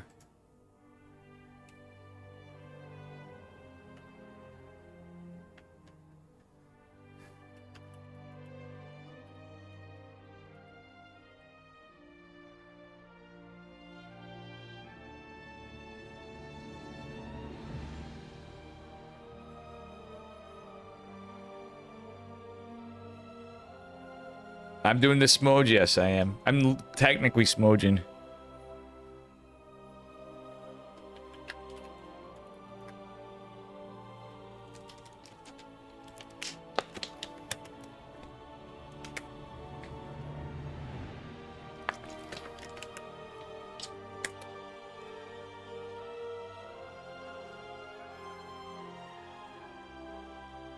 Oh man, speaking of Smoj, Beyond's playing macro games against Shameless. I'm pretty confident, unless like one of them like left and nobody updated, but I don't think that's the case. Hero versus Creator going topside. Sad for Trigger that he got 2-0'd.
I've seen Echo Soldier. Echo Soldier's around. He's always in Twitch chats and stuff.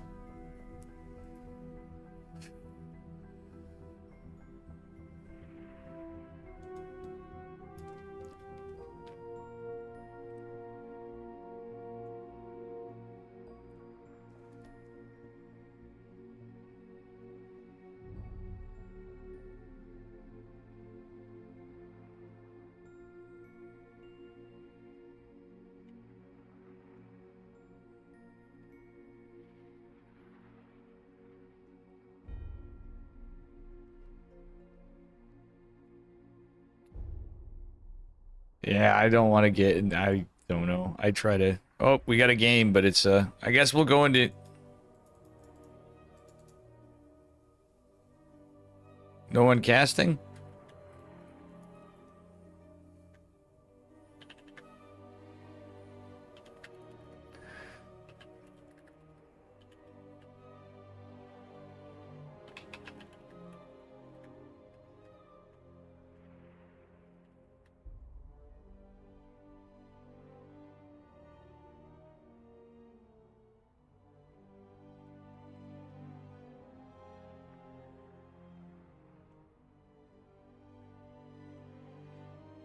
What about Yuri? Yuri hasn't been streaming in forever. What up, Void? How you doing? Percival got 2-0'd, but he played some really good games. Like, I mean, it was Solar, so Percival actually played really well. I feel bad. I'm dogging my Protoss. We're not watching Hero and Creator, but, like, to be honest, it's probably going to be Proxy Robo versus In-Base Robo. Let's be honest here. I wish there was... Wait, what's Bolmy doing?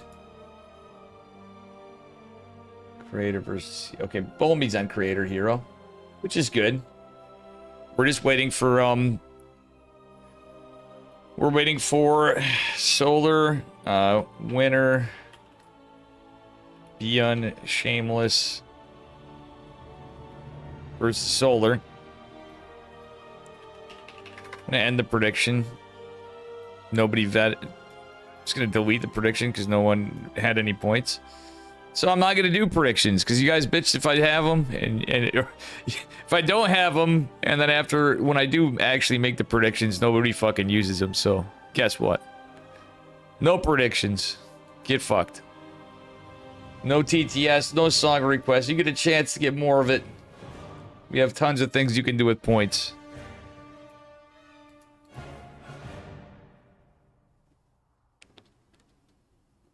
Solar really wants to go, but we're waiting on, honestly, some really long, some extremely long PVT. Beyond and Shameless got to be playing some. Nobody's covering it, and they got to be insanely banger games, to be honest.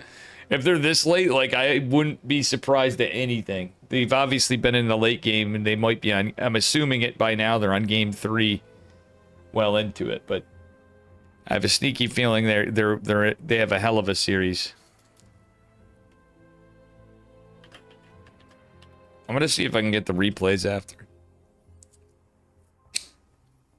These guys are fighting for that spot for that $50 in the semifinals, or the possibility of lower brackets semifinals. Even before the patch, though, with all seriousness, Shameless was a terrifying PvT player.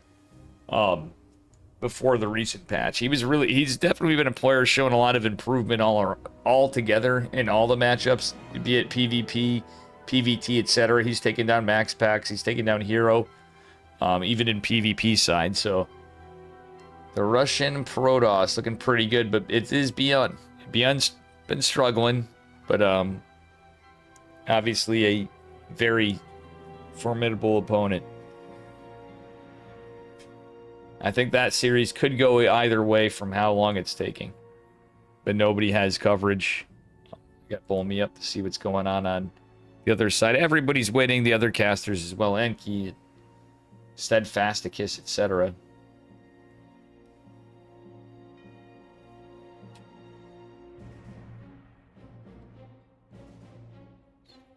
I think Steadfast is chilling on NA to see what's up. I'm going to pull him up just to check.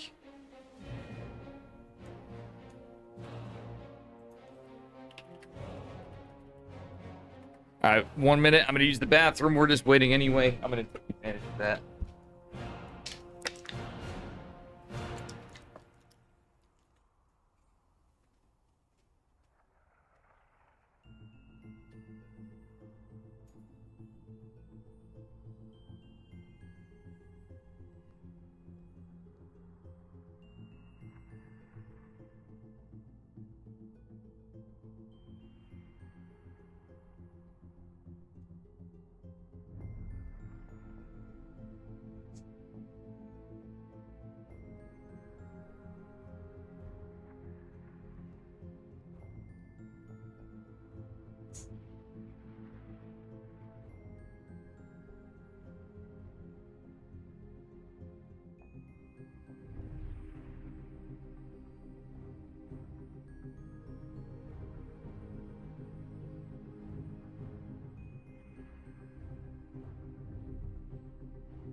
I got my for time, so after this is done or wherever we get to in this, I am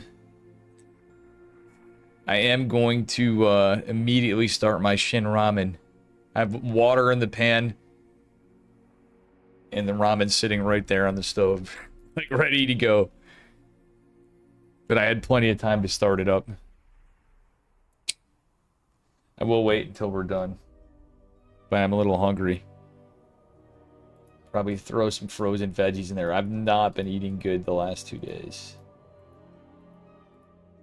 Eating well.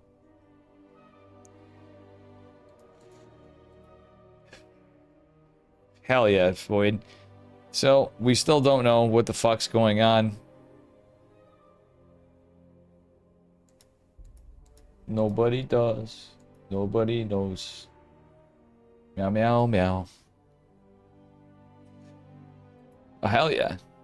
It's crazy. I woke up so late today because I went to bed so late and had some dumb shit, but like I said, but... Maybe tomorrow we'll get some luck on the news of the job. And it's good luck. I'm expecting to say, nope, good fuck Dave, but we'll see.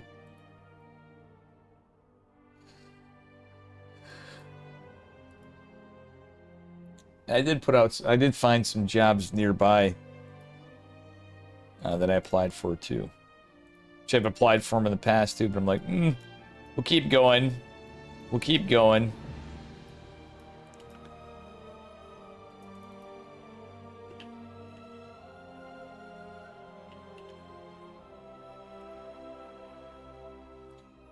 Oh, these are best of fives too, by the way, so.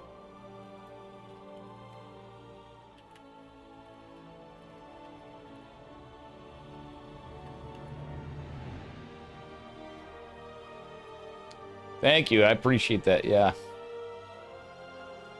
Yeah, exactly. But I mean, I'm not right. I kind of like eased up on some stuff from it because it was...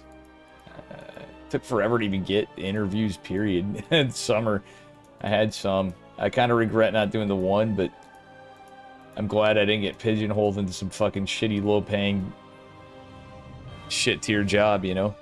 That's why I didn't even go to the interview, but... And funnily enough, I ended up,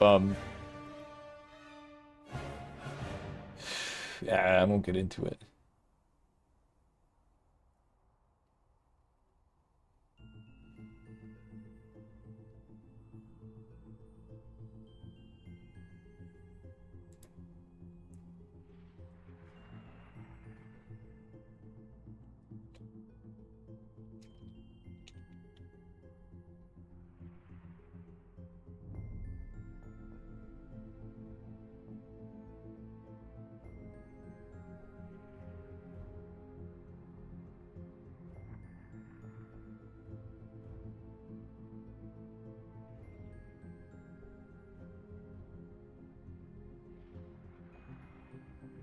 Yeah, this is taking forever, guys. Good night, Menturi.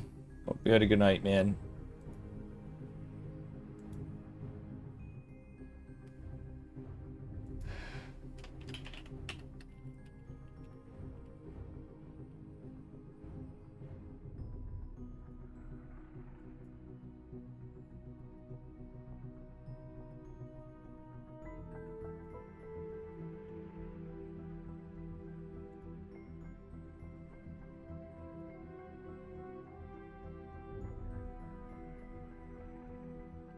Damn, dudes. And I got YouTube on, so I can't put music 'cause it's not splitting the audio track. Unless I'm using the wrong... Let me check.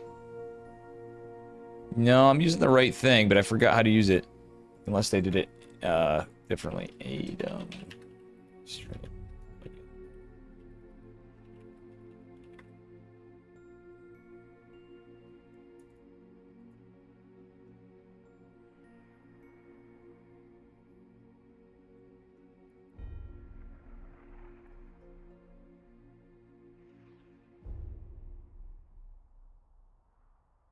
Stream settings, plug in OBS, select output for platform. You can check audio, different audio. Okay. I'm not going to the safe house, dude. There's no way they would invite me over to it. They already announced State's going instead of Nathanias this time. State is going to the Caster safe house, which is cool. It's a fun event. I liked it so much, my drunk ass put... Even when I wasn't drunk watching it, I put some money in it the last time they did it. It was a lot of... Okay, Hero... I'm just going to go into this shit. I'm tired of waiting. We're waiting for this. Nobody's going in other than Bolmy, the creator, and Hero. And we're sitting here dicking around waiting, not knowing what the fuck is going on. Should be casting NA. Yeah, I don't know. I kind of, you know... It is what it is. I want to do other... Magic Turtle, you may have inspired me to do some other stuff. Like, right now I'm just doing what I have to for stream, for what have you in the beginning. But the end of the day... I'm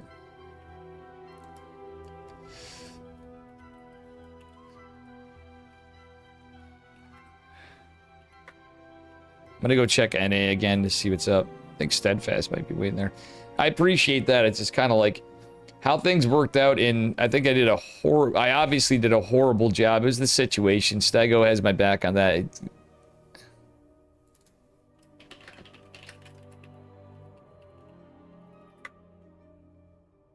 I'm asking Stego if he had any update.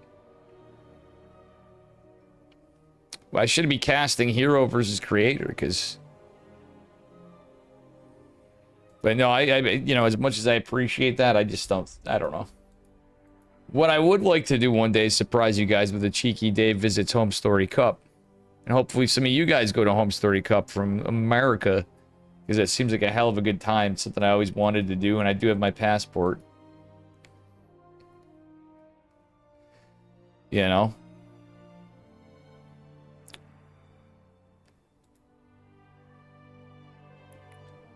We have no... Stego's AFK, I think.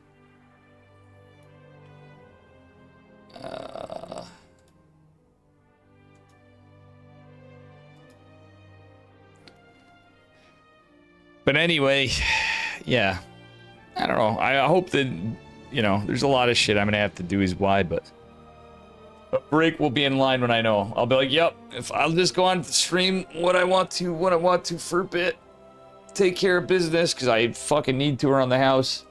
I'll be in a better state, so I'm not drinking all the time. It's gonna be good. And I'll prep up. And if I get bad news, I might just take some time anyway and go, you know what, I gotta take a little bit of time. I'll work on the certification shit finally, because I've been slacking.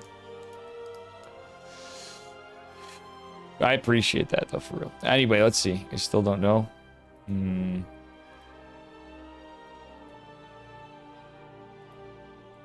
Thought I was friends with... Wait, why did I go to Europe? No, I gotta close out of the game. Rip Areno. I should have been covering other sides regardless of the matchup. I wanted... Like, I missed that series because I was following Percival. I figured we'd be well onto it.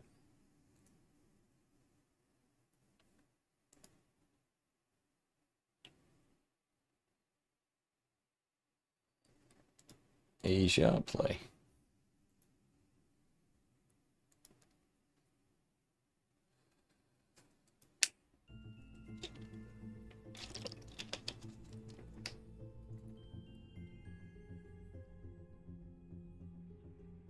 All right.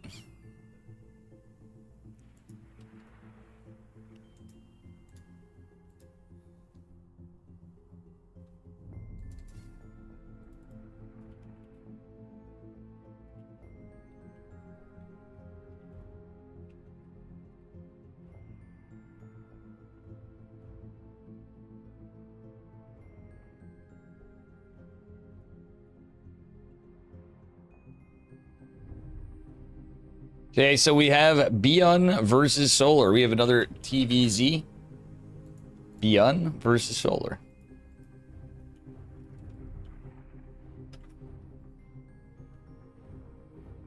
It's pretty sick. This one's definitely going to be a banger. All this stuff is.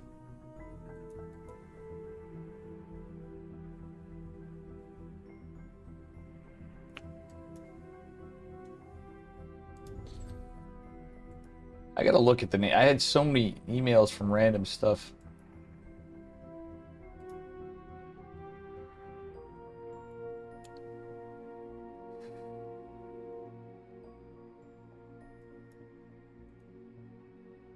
Ay, ay, ay, ay, ay.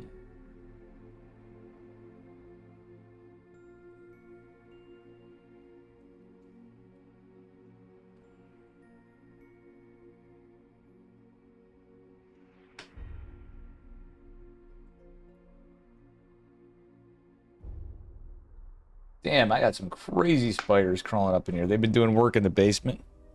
All right, cool. We got a series. God damn, it took long enough. Everybody's like, fuck this stream. It's Dave sitting here waiting. But now we finally got a series on our hands.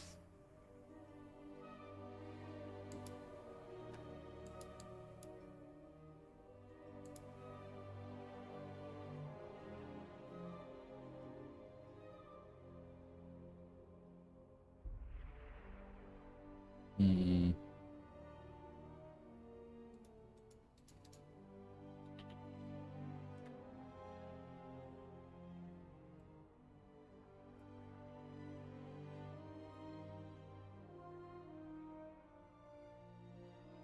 Hmm.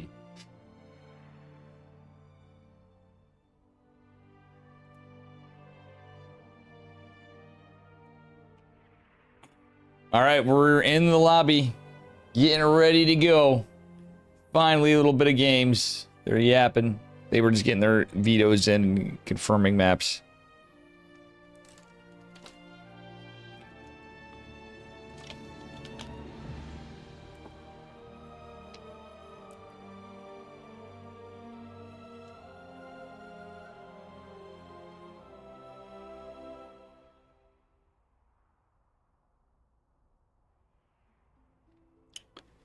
Alrighty. Getting into it finally. The game is starting. For fuck's sake. Ugh. This is one of the things, hey, Psychons, well, you missed some good games and a lot of waiting, so. But you came back at a good time. It's a best of 5 lower bracket semifinals. Here we are on the bottom right-hand corner of Maganatha. In the blue, Zerg drones give it up for Solar from the Falcons. And his opponent in the upper left, in the red, Terran SCVs from Shopify Rebellion, it is Beyond. On Maganatha, Beyond looks like he might be setting up for 2 racks, Reaper opener into 2-1-1, or what have you. Could be 3 racks follow-up, which I... Or 5. I know there's like weird, you know, there's stuff, but Beyond typically, if he's opening 2 racks Reaper, he could just be a low ground setup. It's very likely to be 2-on-1. And Solar is already going for that cheeky scout, going right up to. Yeah, look, it's going right there. Right up to check it. It is going to be 2 racks Reaper. First gas finishing up here for Beyond.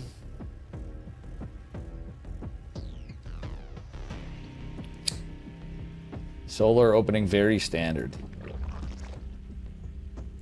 Maganatha is a larger map, so I think situationally, depending on where you spawn, it's a good idea for Terran.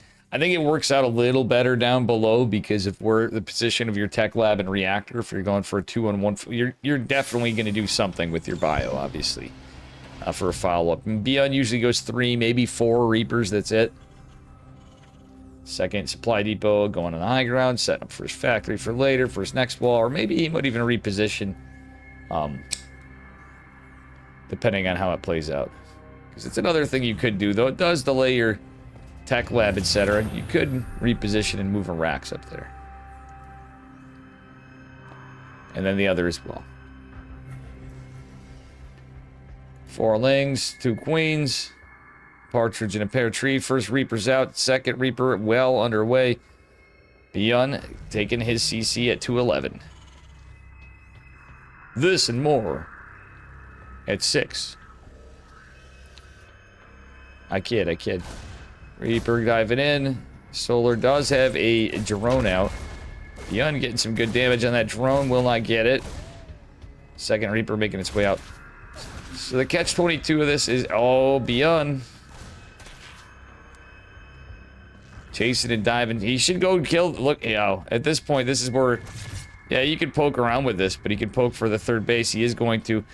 Drone hiding. Beyond. Beyond, go for the...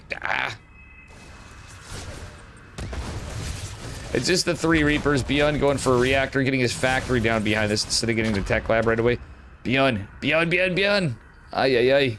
Metabolic boost about to finish. That's what I'm saying. With just 3 Reapers taking that much damage from the queens. Yes, 3 Reapers can kill a queen. You got 2 in tandem, though, for the DPS. The grenades help. It's part of it. Beyond really wants to get that queen, which would be big dubs. The hatchery's in the way. Metabolic finishing up means Beyond has to get the heck out of there. Presumably gets the creep to him, or at least... but it has not confirmed the third base. He's going to now, I'm sure, or is he just going back home? He's just going back home. Okay. Tech lab underway for Beyond. We'd have 1 Hellion coming out, 3rd CC. Beyond just going 3 CC like normal. Did delay the 3rd hatch a little bit.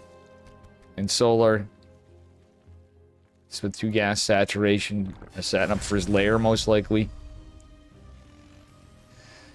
Depending on the situation, these starports coming. We don't have a reactor just yet. Obviously, Solar is going to anticipate more than likely it's going to be a 2-1-1, and it will be the case. Just a little bit timing. Factory going down, or reactor going down to the factory, and we do have the 3rd CC, so no 3rd supply depot rather to wall this off yet. Again, the problem with this is for there goes the 1 Hellion with the Reapers. That's why he's out there to pressure. Solar's got a great drone count, though, all things considered, so he's been doing just fine. Getting those injects, etc. Beyond just being annoying.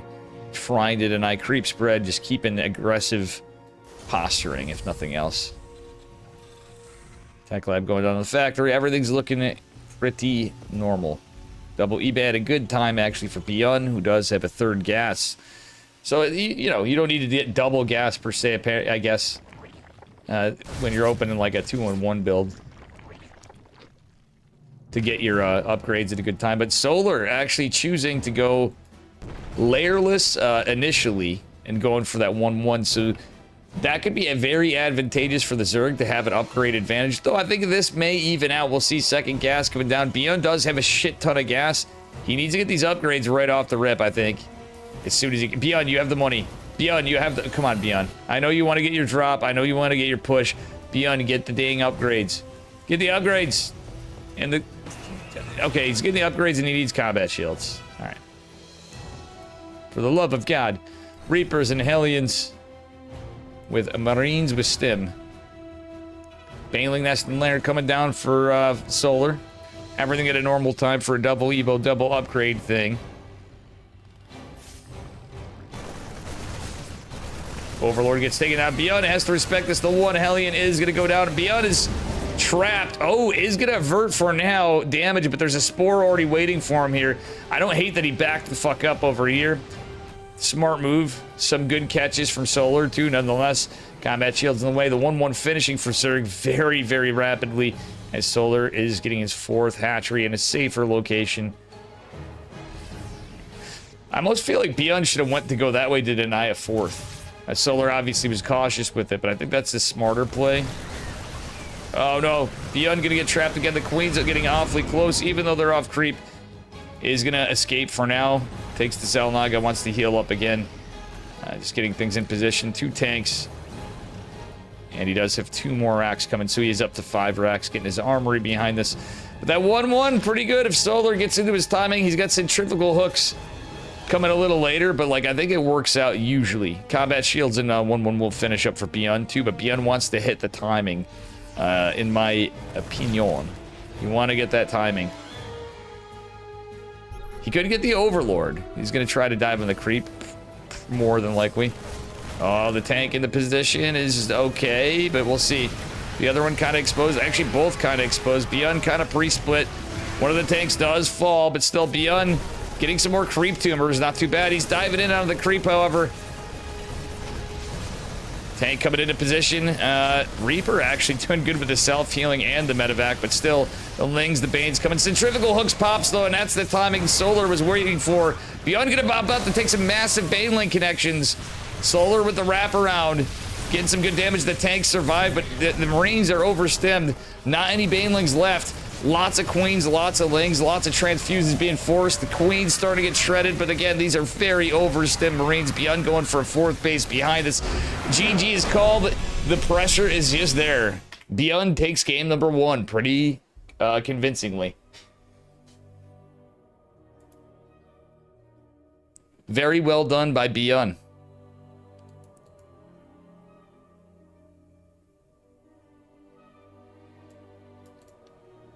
I'm randomly going to throw on my kick stream too. One, I'm not going to. You're not allowed to say that. I'm not prioritizing any platform except for maybe Twitch. You're not. I'm not streaming on other platforms. The Ghost platform.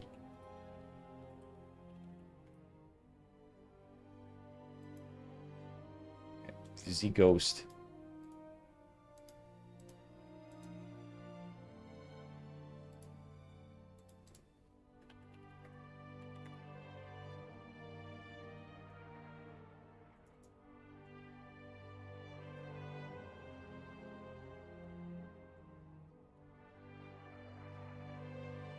Yeah, we got the party glitch. Okay, hang on.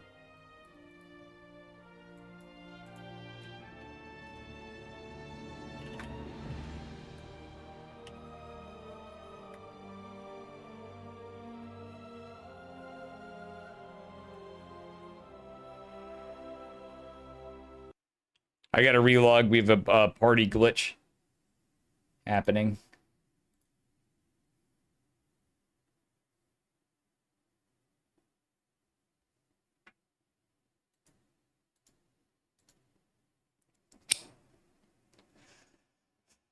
Oof. Okay, StarCraft's running now.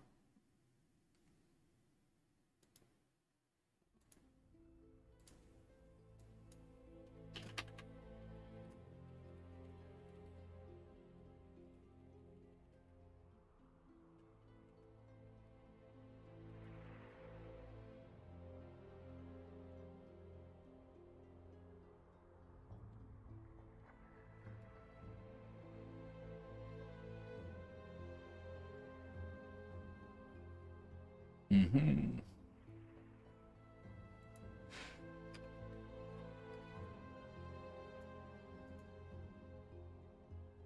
All right, guys, we getting into it.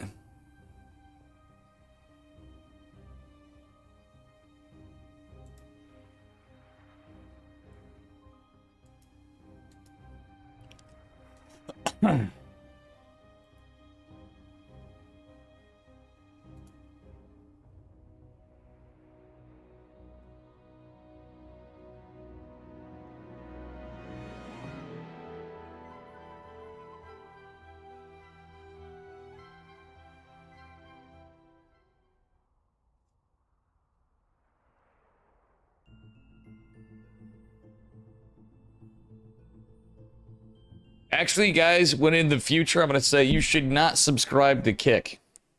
And we'll use it for that, the recap of, because of ads. But apparently you need 10 subscribers to monetize. And then if you get 25, you're a Kick partner.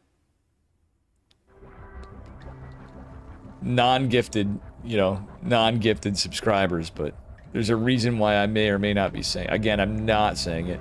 All right, here we are on Ultra Love, game number 2. I had to relog. Everybody did, essentially, for the most part. Solar, down a point. And we have Mr. Bion in the bottom left from Shopify Rebellion.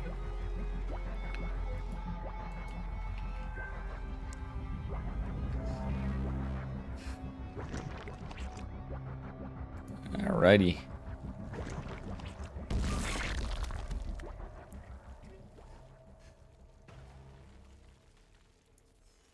All right.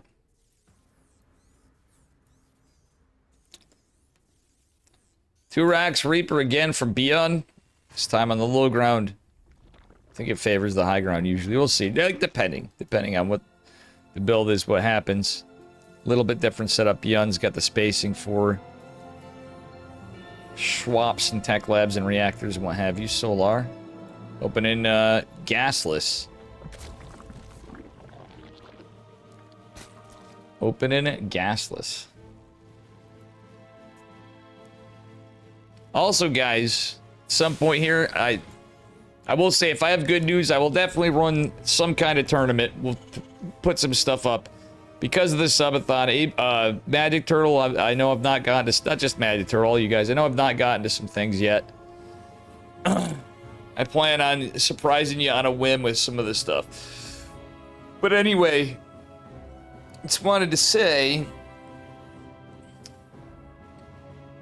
that I am going to try to plan something to get Mr. Tempo into cast, a Dave and Tempo cast of some event. Because it's something that we've talked about for a long time, and yes, I'll be sober, I will not be drinking, I'll be prepared, I won't even be hungover. It'd be sick. I really would love the cast with Kwame. He's such a great dude. Good caster, fucking legend of a guy. Just a great guy all around. Obviously, great musician for StarCraft 2, and the drone is forced not to mine. So one of the drones unable to mine. Solar playing it a little differently. He's playing defensively, and he's not worried about his third base for now. He's just getting his gas a little at a time. Overlord drone going in. This drone is gonna. I was gonna see if it was rallied, but I don't know. All right. Anyway, we're missing the Reapers. Reapers trying to dive into the front, looking around. No cheeky drone out. Beyond has his third Reaper back at home, staying there for now, going 3cc, factory, etc. Not producing anything, not building any add-ons yet, because he just got his other gas started. Optimizing a greedier build against a Zerg, which Solar might be cooking here, guys. Solar might be doing something, because he has over 100 gas, and we are seeing a layer. This could be 2-base Muta. 2-base Muta against 2-1-1 could be decent. Obviously, if Stim Marines, but if the Terran's usually going to be pushing out on the map, this delayed of a, okay, no, Roach, okay, it's just a Roach push. I was going to say, that is a possibility, a distinct possibility, too, is it's just a Roach push against 2-1-1, which could be strong. Beyond could go for a tank. He's going to do the same thing with the Hellion. There's the lair, there's the gas, but it could be Roaches into Mutas, even. It's a little bit different of an opening. A very likely +1 ranged attacks. Could be Carapace. Against Bio, I think Carapace would be warranted. Third base just not going down at 4 minutes.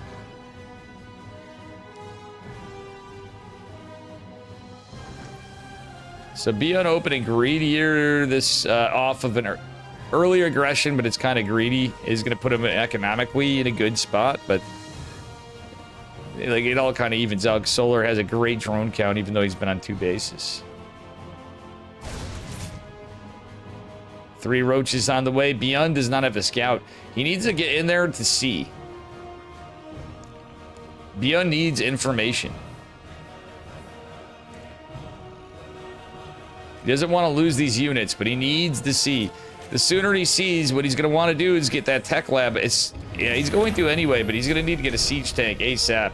Obviously, the medevacs and stuff will help, but... Okay, he sees the roach. Bjorn could fuck with the roaches. He could fuck with the roaches. Any roach kills he gets, or damage on the roaches. Like, if he gets big damage and the few here and there, obviously it's going to be a roach timing. It's going to be Carapace. And we do have an infestation pit behind this, so fast fucking... It could be a lot of things, but I have a sneaky feeling we're going to see a very fast hive. In a weird way. It could be fungal infestors. This is like a good reaction if you have a good inkling of a hunch that your opponent's going for a 2-1-1. I don't hate it. We do have glial reconstitution. Carapace not quite done. You know, it's all depending on the roach count. Oh, wow. Solar pushing out off creep, though. The glial is there, though, and the transfuse and the roach is going to be clutch. Solar's going to probably want to pull... he's leaving a queen back. The 2 queens to transfuse. He's trying to deny this. Did get his 3rd hatch up. Beyond does have his orbital done, and will have some things in. Kills a changeling behind this.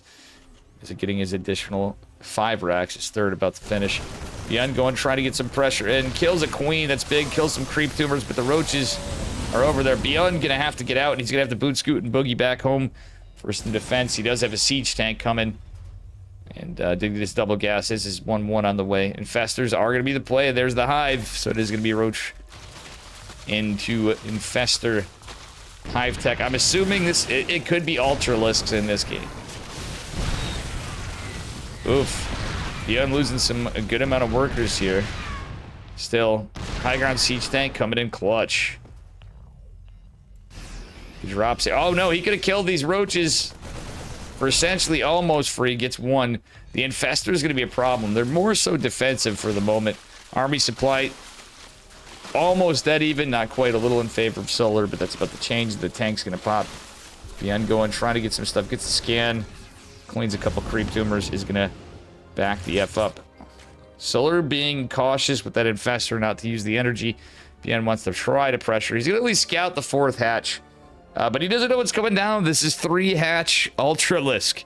Pretty wild stuff as we have melee and Carapace coming. A second Evo did go. It's +1 melee, +2 Carapace. This is going to be a problem for Beyond. Beyond, I think, anticipates this a little bit. Oh, the fungals are there. The queens are in a position. He baited one of the fungals. But the scout is going to be paramount that Beyond sees this. Concussive shell going down is actually a good read, but Beyond does not see the Ultra Cavern. Gets a couple of workers here and there. Is going to try to shave off some of the roaches. Beyond, go to the main. Go to the main, Beyond. He needs to get the scout. Don't drop there, mate. Oh, Beyond's going for a split push. That's why he wants to kill it before Ultras could be a dirty thought in that hive's mind. Siege tank on sieges right there. Beyond backing off a bit. I want to actually look in Beyond's vision. So he did not, if you can see, he did not get that in vision. If he just flew over a little bit, he would have seen it. He's going to go pressure, picking off a drone here, picking a drone off there, keeping Solar occupied. But Ultras are coming in. Chitinous platings here. That's where it gets terrifying. Beyond going into 2-2 with no tank upgrades, but he does have concussive shells and marauders. You want a good marauder count earlier on, but as chitinous plating gets in, it gets more and more difficult for the Terran on that regard when it's faster Ultras, because you want Liberators, Ghosts, but Marauders will work to a point. To a point. A couple workers here, a couple workers there. There comes the Ultra. Beyond sees it without chitinous plating, and you have Marauders. That's actually really good for the Terran. Fungal growth was a little less than phenomenal for Solar, but still did get a little bit of impact there. Chitinous is getting 75%. If he kills a decent amount of this army, and in particular this Ultralist, that's a big pick off for Beyond. He trades very well there. Beyond coming back in has to be mindful of this medevac with just 5 HP. Is going to avert crisis. For now. Beyond does not have a 4th base behind this. I will say that. He's going to 8 racks. The brick. But with chitinous plating, that's going to be rough. Anabolic synthesis will likely follow. Beyond's been doing a good job shaving off workers, but it's still as crazy. The economy's a little like jank for both of them, but it's what we would refer to as the brick from Terran. There's 3 siege tanks here. Beyond out of position. There are Banelings, but some Ravagers. The Ultralisks. Getting massive damage. Oh, Solar may take this, guys. We'll see. Beyond, he's going to have to lift off. The Infestor out of energy for a fungal for the moment, but we'll get some in time. Beyond coming in with reinforcements. Losing the tanks was rough. The Lynx going in there. High ground, low ground from Beyond's going to be nice. But again, this is like a 3-base, very committed build from Beyond. But from here, it's just all Zerg units all the time.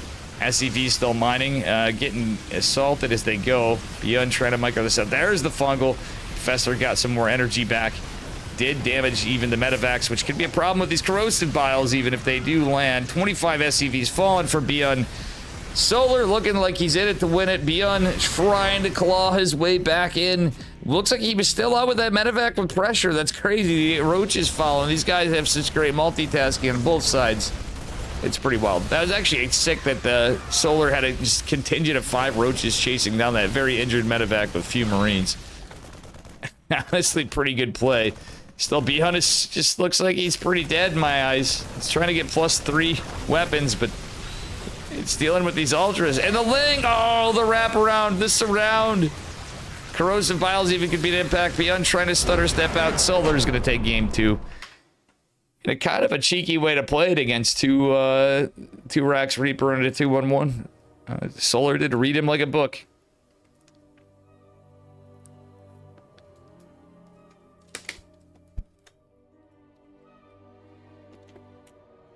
Yes, the builds are old. Yes, the builds do be more on the standard side, but you know, you could when you're playing standard as it is, it'd be what it be. Obviously, it's different stuff. Well, he literally did read him like the back of the book. He's like, you know what? I'm gonna get the synopsis on this. And we're gonna see,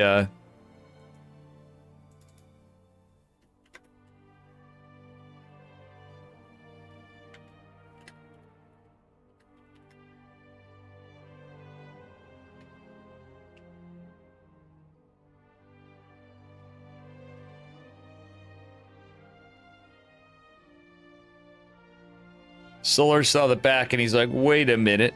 This book was written by Stephen King. I know it's coming up, and I'm going to prepare for it.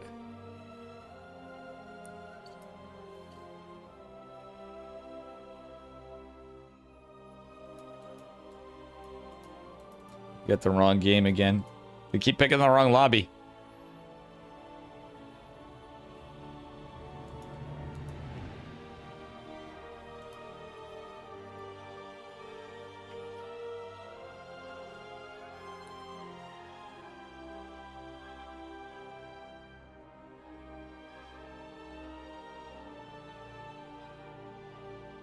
I want a ladder after this too, but I need some ramen. And I mean, it's getting late, but like, you know, I know I had a late day, but still, it's gonna take a few minute break after.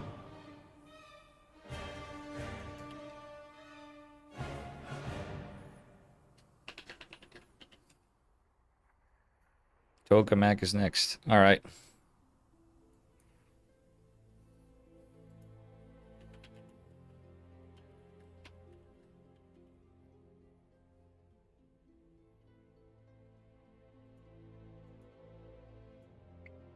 We'll see what we get.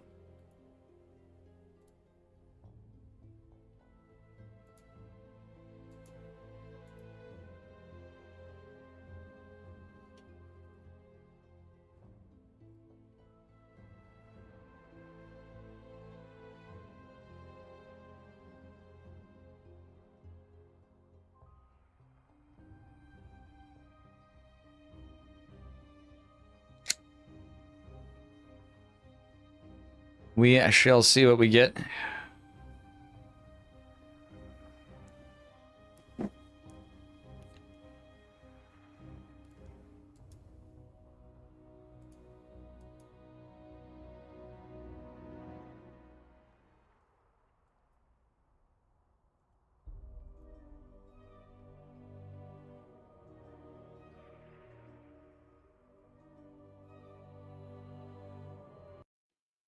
Bum, bum, bum.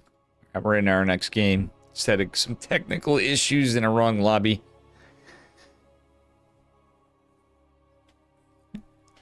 Game number 3. Best of 5. Could go either way. And we're in the bottom left. This time we're on Tokamak. But up for our Zerg man, Mr. Solar. Hoping to take it. His opponent in the upper right, bringing us 2 Rax Reaper in the last 2 games. It is Beyond. And it looks like he is going to diversify his build order a little bit. So we might see a more standard one. We'll see what happens from here. Solar with the 15 hatch. 15 OV, 15 hatch.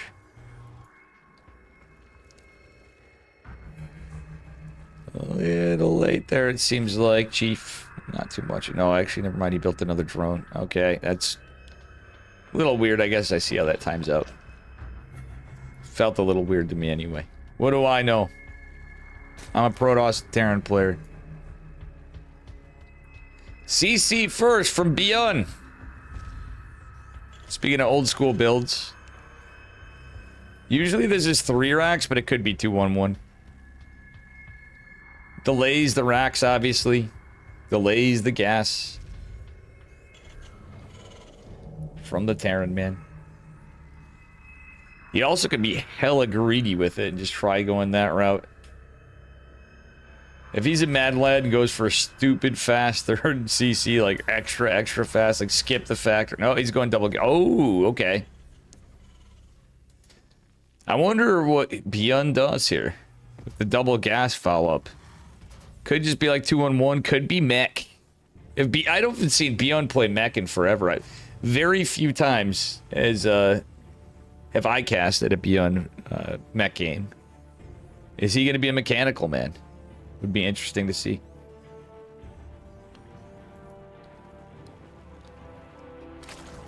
On the other side of it, Hero and Creator are going on. We'll see what happens. Oh, Hero 3-1 Creator. So, Bolmi's not in this shit. We didn't get Bolmi in. Alright, Barracks Factory. 2-2 gas hatch. Could still be a 3cc. We'll see. A little bit later than normal. Nah, not really.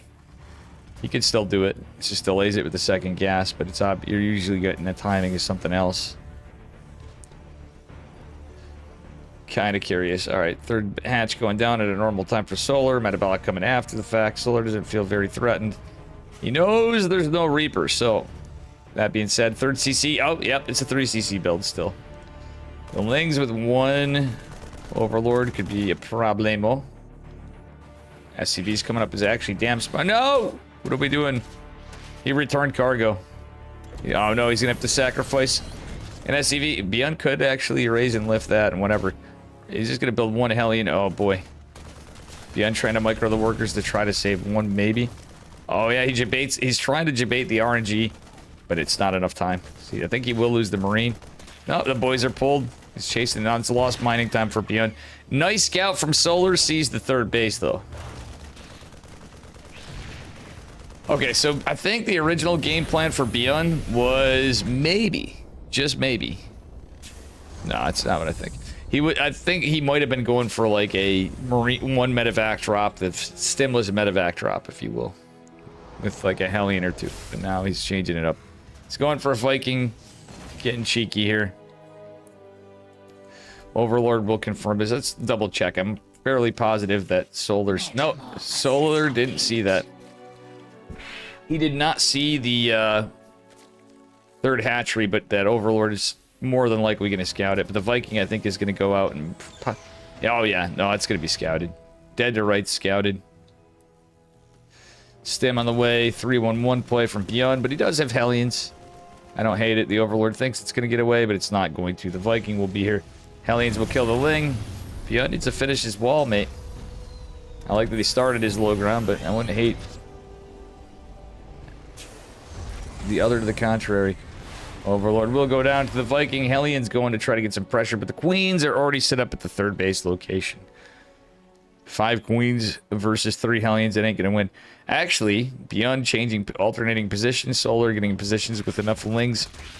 Enough Queens on either side, even the Scouter Ling. Scouter Ling gonna miss this. Beyond might be able to get a creep tumor here. He might be able to get the... Oh, Solar smartly disengages with the drone, pulls back to the natural. Very well done. Is going double Evo again before lair, as Solar did in previous game. But different build from Beyond this game for sure. He was trying to hide this third CC, and let's see if he still did. No, he did not hide the third CC. Solar donating a ling or two here or there is not the end of the world, but I'd like to see Beyond go and take this other base. Love his eBays, but Solar's got that. Oh, no, actually, this is 2 more racks. It's Beyond Sim City. He's going to land his third base on location. We don't have any tanks in production yet because we don't have a tech lab. Oh, he's going to reactors, so he's going into Widow Mines. Beyond playing a Widow Mine style. Unable to get really much damage here. Did delay the 4th base a little, so that is a little consequential for the Terran to delay the 4th hatch on a standard Zerg opener. You know, more super macro heavy opener, I should say. 2 medevacs coming out. Beyond rally down here, just in case. Still has the Hellions poking and prodding. Viking looking around for overlords, looking for damage. Okay. 5th hatch going down here. Might get scouted by Beyond. He's just waiting for overlords potentially. 1 marine drop going on. He's being a little more conservative there. Okay, there's the other joining, a little awkward here. He's gonna see the creep. He's gonna get a scan. Clean up a couple creep tumors, but he's gonna have to be careful not to overextend. Gets an overlord that's kind of big, and is gonna maybe get these 2 active creep tumors at the least. Oh, medevac's disjointed. Beyond is gonna catch that. He's gonna try to get some, but nope, he's gonna have to pick up. Oh, forces a cancel in the 5th. That's big for Beyond as he goes in. The other side, is he gonna get some kills? 3 Hellions. The Lings, I don't think he's going to. The Lings are gonna make it just in time. Nice splits of the drones from Solar. Beyond might get some. Whoa, whoa, whoa, whoa, whoa. Okay, Solar getting a little twisted around here. Infestation pit at an early time for Solar. Like, very well done there. Nonetheless, Beyond going into 8 racks, so he's going for the brick, going for his 1-1 timing. Has his, oh, love it. This time he went right into 2-2 combat shields finishing up. He needs those combat shields, but centrifugal hooks finishing up, and all the Lings, which are going to become Banes as well. Going to be a problem. 10 Banes already in existence. Hydra Den and Hive coming. This is going to be Hydra. Ling Bane, Hydra Lurker. Concussive shells in the way as well. This Beyond is trying to hit a target in a timing. Okay, never mind. So he's getting a 4th base. Not quite the brick, then he just situationally changes. It's just a little different timing.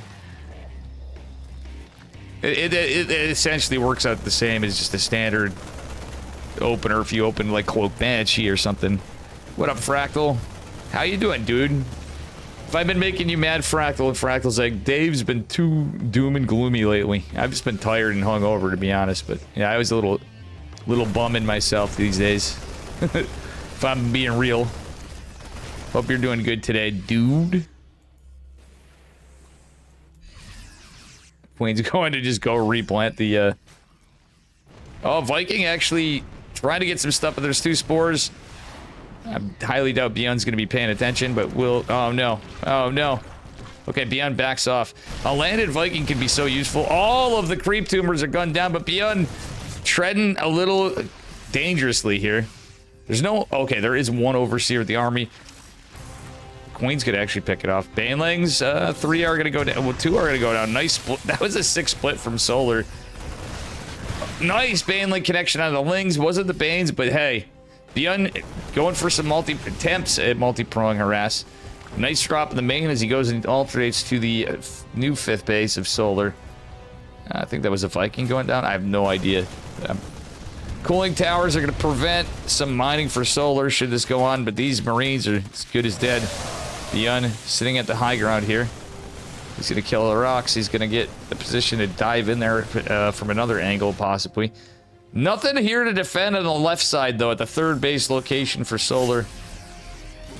Beyond's created a little bit of a concave and choke. I love how he's leading with the Marauders. That's big. We do have adrenal glands, muscular augments, and a lurker den coming. The Hive obviously done with the adrenal glands there. That's the tell. Oof, Beyond did lose the Marauder forward position. Beyond going to dive in on the left. Solar gonna have to split, and he does. Does do so. It's Queens and Lings, and Queens and Lings are enough to do this. Beyond picks up enough of the army and saves it.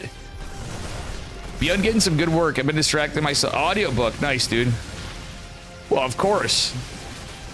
I don't feel like Jason and I really stream at the same time. I mean, but that's cool. Obviously, you were here when Jay came, and that's cool. You got a nice audiobook. I mean, I've been watching more streams at days, but I've been making my time, admittedly, watching like YouTube and shit, random shit. Caught out. Well, I saw you said something and you did a song thing and shouted him out. That's why I knew. I was like, oh, Frackle's lurking around here.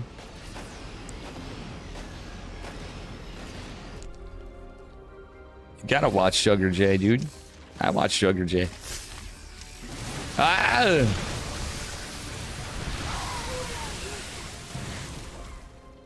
Decent splits, a little situationally lucky for Solar. Beyond coming in hard here. Does he get a good amount of drones before this surround happens? Actually, how Beyond's kind of split and kind of a ring around the rosy situation is going to get some decent damage to the Zerg army as well. But the lurkers on the other side, oh, mowing this down. Marauders, do they win the fight? The answer is yeah, absolutely. But Beyond did bleed out a lot. Still, no, he didn't really. Oh no, Beyond, not like this. The Banelings catch a lot of the bio, but still, with Widow Mines here and no Overseer. The Widow Mines, oh, he didn't get to land those, siege the two. Yeah, I think Beyond's found his pace and momentum this game. He's going to see this third one. There's just a Marine and a medevac. It's going to be annoying trying to split Solar up. Behind it, we have 3-3 coming down. Double starport, so he is going to go into Liberators, which is a move because very likely Lurkers are going to be the play. And Solar, though he does have a bit of a mineral bank, he's invested in a lot of Lurkers, so Hydras are not going to be plentiful.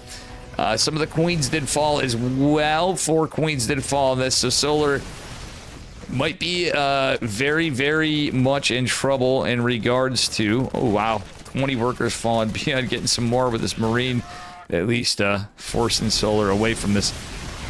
Air bombs and blinding clouds still going to be an issue. Beyond with some 6 splits right there. Nobody's shocked there. Yeah, the low gas count's there. It's...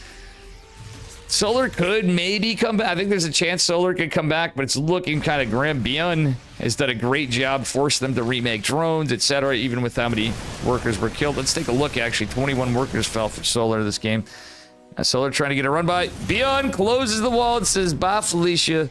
Solar going to still go for the run by and maybe get a lot here. Is Beyond surrounded with them? No. Oh, wow. Caught in the meat grinder, those lings are. As Beyond sets up for another engagement. 3 Liberators coming. It's kind of nice. Beyond doing a great job just being everywhere, being annoying. Does not want to fight up that ramp, and guess what? The surround from Solar looks pretty sick. As Beyond does after burnout. Widowmine gets a decent little connection here. Beyond. Ah, there's Hydras. Beyond, pull the medevac back. Oh, Beyond pushing on this side, too. Marauders kind of leading the front, so some of the Banes going down. Solar's managed to get somewhat of army back again, even in his gas. That's the deficit for a bit, and he's going to expand up here, you mad lad. Beyond does have a 5th CC, but he's not able to take it for the moment. Wait, they're expanding right next to each other. That usually favors the Terran. Should he be able to get a planetary? 73 is a great SCV count. I agree. You guys are going to laugh. My magic number for this matchup myself is a scrub. I obviously can go right to 80. Generally speaking, I find I go to 78, and then you bleed some out after, or you build accordingly, depending on what happens. Liberators actually being a little helpful here. The Marauders helping too. Beyond can't really push up this ramp, but he really wants to keep these Liberators alive if he can, and the medevacs. Yeah, Beyond trying to split this up. Yeah, wait for the libs, mate. Solar found himself a good spot here, though. Beyond trying his best to disjoint the lurker attack paths. Catches 2 lurkers. He's starting to get some momentum again. Does he get all these drones? He gets a good number. 12 is not too shabby, but still Beyond landing his base on location, making a 5th base. The lurker run by over here, though, is a bit of a problem for Beyond. May want to seize these Widow Mines at some point, but the Banelings are going to connect. All over, left, right, and center, injuring and burning. Oh no, Beyond. Not like this, Beyond. Liberator Siege, and one of them are going to die. One will catch this if there's a scan available. Supply depot's falling. It's kind of rough, but BN built extra. Or did top hat somewhere. More than likely he built extra. The Liberator catching one of the lurkers, but it's not have enough range just yet. Does have that 5th base planetary fortress. Awkwardly enough, BN may not notice this base is here. Well, if a unit goes over and... yeah, he might catch it. Beyond repostrating to his 5th, he's expecting this attack, I believe. Planetary Fortress coming in, not a lot of SCVs here to repair immediately, but Beyond can catch the Hydras in the back, catches the Banelink, catches the Lings, GG. He's going to take game number 2. Luca de Supply, exactly. That's exactly what happened there. Crazy game. What's wild is Percival's games earlier were quite good, so even though I'm sure he's a little bummed he lost, I will say this. He had just as much APM as it was looking similar at the APM game. And the game number 1, I think he did much better. Game 2, not as much, but kind of similar. Beyond is leading with a single point, but still getting some good value.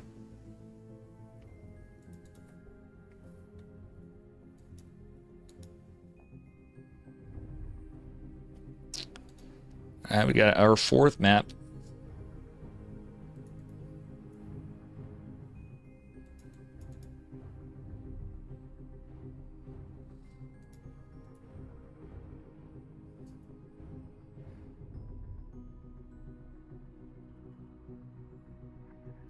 All right, we're getting into it.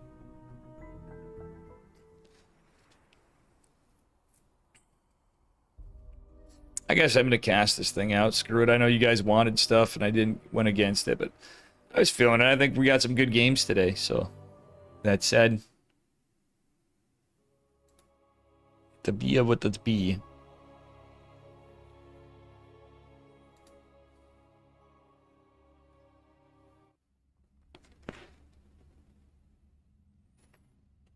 All right, here we are going on to game number 4.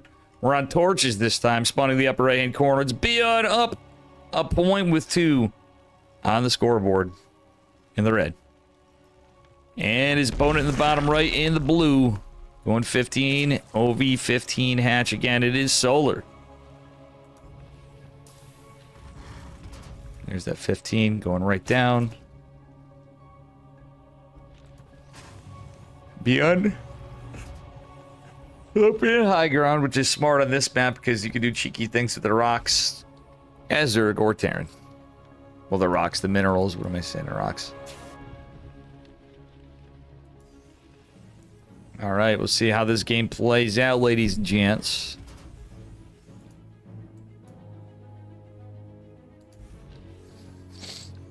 All right, with that said, second Overlord coming out from Solar. Because it is going to be a pool first opener again. We might see a roach push or something, and we might see some mining out, as I was talking about, like a 2-base heavy push. And obviously he takes a 3rd. He did win that one game with the Ultra play. Going roach into Infestor with a delayed 3rd, delayed 4th, and into Ultralisks faster. But I think Solar may be maybe just cooking here. He is going to at least expand this way. At the very least. He's opening the minerals. Reaper's on its way out. No scout from Beyond. No SCV scout. And a map like this, it could be good. There's a lot of things you could do as Terran in the case if you're being assaulted with that. And drones going mine out again. Solar just taking this base. And what some of that could be is if you expand vertically and you kind of wall off or even set up a bunker and some walls, maybe a siege tank to defend there, it could be okay. Ooh, Solar right on top of it with the Reaper Cliff. Beyond actually sees this, is going to doesn't get the kill, confirms the 3rd hatch. Nice in and out from Mr. Beyond. Beyond zipping in and out. Let's see what Solar does. Actually, so he isn't doing anything too cheeky. Just open pool first, just in case Beyond went 2 racks Reaper. Third CC just getting dropped right the hell down here from Beyond. Maybe going to take this base instead. We'll see what happens. Marine trying to check it. This map's blocking the Overlord shadow, I believe, so nothing much to see there. Did Beyond lose the Reaper? No, he didn't. He canceled something for 12 minerals, but that's about it.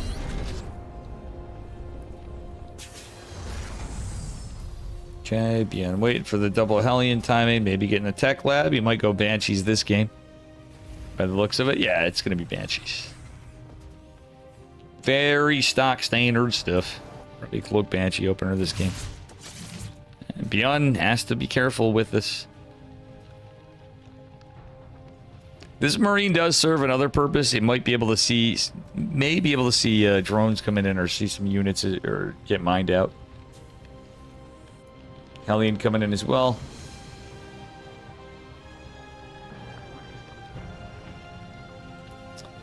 Alright, we'll see what we get here. Banshee on the way. No Cloak just yet. He doesn't have the gas for it. Might go Stem instead. We'll see. He is going Stem instead. Stem, no Cloak. Is he doing the build special got me doing? Which is essentially almost the same thing. You might go 2 Banshees and not much else. Let's see. Like no Cloak, 2 Banshee. I don't know. We'll see. Going to try to kill the Overlord. Third CC's finished up. Beyond just building workers. Lair is... It's going to be a lair first with the roaches. So it is going to be a roach play from Mr. Solar. Oh, Beyond loses the Reaper. It's kind of like dicking around looking at this stuff trying to kill the Overlord. Can't get it yet. Second Banshee coming. I think Beyond... No, yeah, he knows the roaches are there. 2 Banshees are going to be very good for Beyond here. And there's no mining out here for the moment. We'll see what Solar chooses to do after. But Solar just kind of dancing on creep. Dancing in the creep light. Beyond has not done anything with his third base just yet. He's trying to camp and be safe. I wouldn't hate if he went vertically with his expand. Okay, he's going to go forward, which is a thing. You can lift off and if you have to pull back. There's 2 tiers of high ground, potentially. Banshee's moving out. No Cloak. He's going to have to be mindful of the Queens. The Queen's pretty creep on the other side. Creep Tumor will catch this. Beyond does disengage. In a weird way, he could go to catch... Beyond, you can catch Creep Tumors. With the Banshees, too. Beyond diving in. He wants to see if there's a 4th hatch. We'll confirm it. And depending on how this plays out... Queen's getting out of place. Roach is defending from this angle. Beyond starting to get his 3rd base secured. We do have 1-1.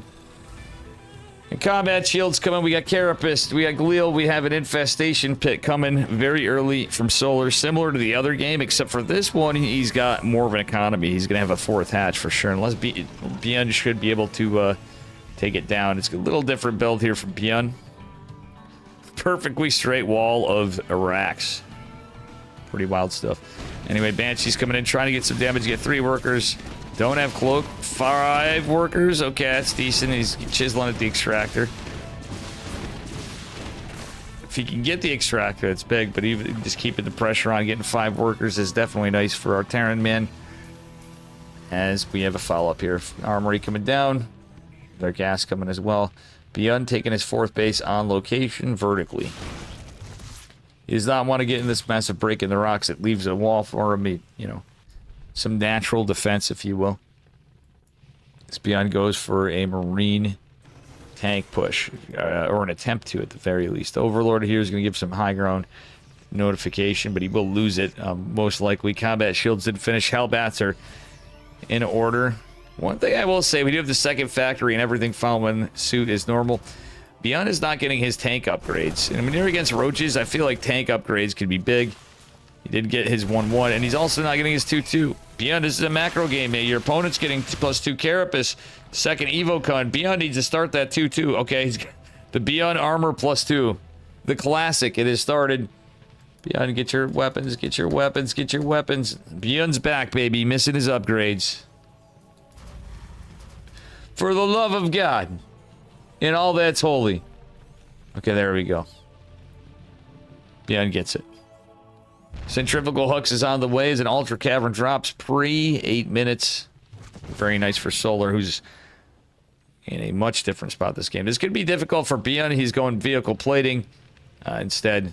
I feel like he was in a good spot to go. You know, there's Bane, Centrifugal. With the Roach Ravager before, keeping into him. Tanks can still be good. Let's get those positions. Albeit this map is a little different. Beyond going to try to push on two sides. Goes. Catches an active creep to him early coming down. Oh, Beyond has a moment to get in here. But here come the Lings. Here come the Blings. Here come the Infestors. Beyond trying to push on this side. There's a lot here. Fungals would be bad, but Beyond escapes, gets some trades, and that's it. Well, Beyond, you just missed that. That's unlike, I mean, he's got a lot to do. I'm not. It's insane multitasking from both of them, really. Doing a great job being defensive. Solar is, and Beyond just being constantly and perpetually aggressive. 2 Ultras coming. Chitinous plating on the way, and the +2 melee coming for our Zerg. As Beyond's 2-2 is going to be finishing up with that vehicle plating +1 as well. 5th CC coming down. Roaches chasing these medevacs down. Solar's starting to get some crazy creep spread. Alright, the debris, the Zelnot, or sorry, the Zerg debris fields are going to be starting to collapse here. This one's going momentarily. Swift Breeze will knock it, but they do die on their own. Army supply favoring Solar, but you know, Beyond with the 85 workers. Oh, mamma mia. Do we have a Ghost Academy this game? I would hate to see it because there's Infestors, etc. Kind of how Percival played it, not uncommon to do so. Beyond trying to push over here. There are creep tumors. He can fly. There's a contingent of troops here. Beyond going to look. He's going to clean up some of the creep. He's going to dive down on this hatchery. He might get a cancel. It does. Gets the drone as well. Not bad for Beyond. As he has now got a pretty considerable force as well. That said, 3-3 has started immediately. We do have our +3 Carapace on the way, +2 melee following for Zerg's Anabolic Synthesis is coming, and a Spire.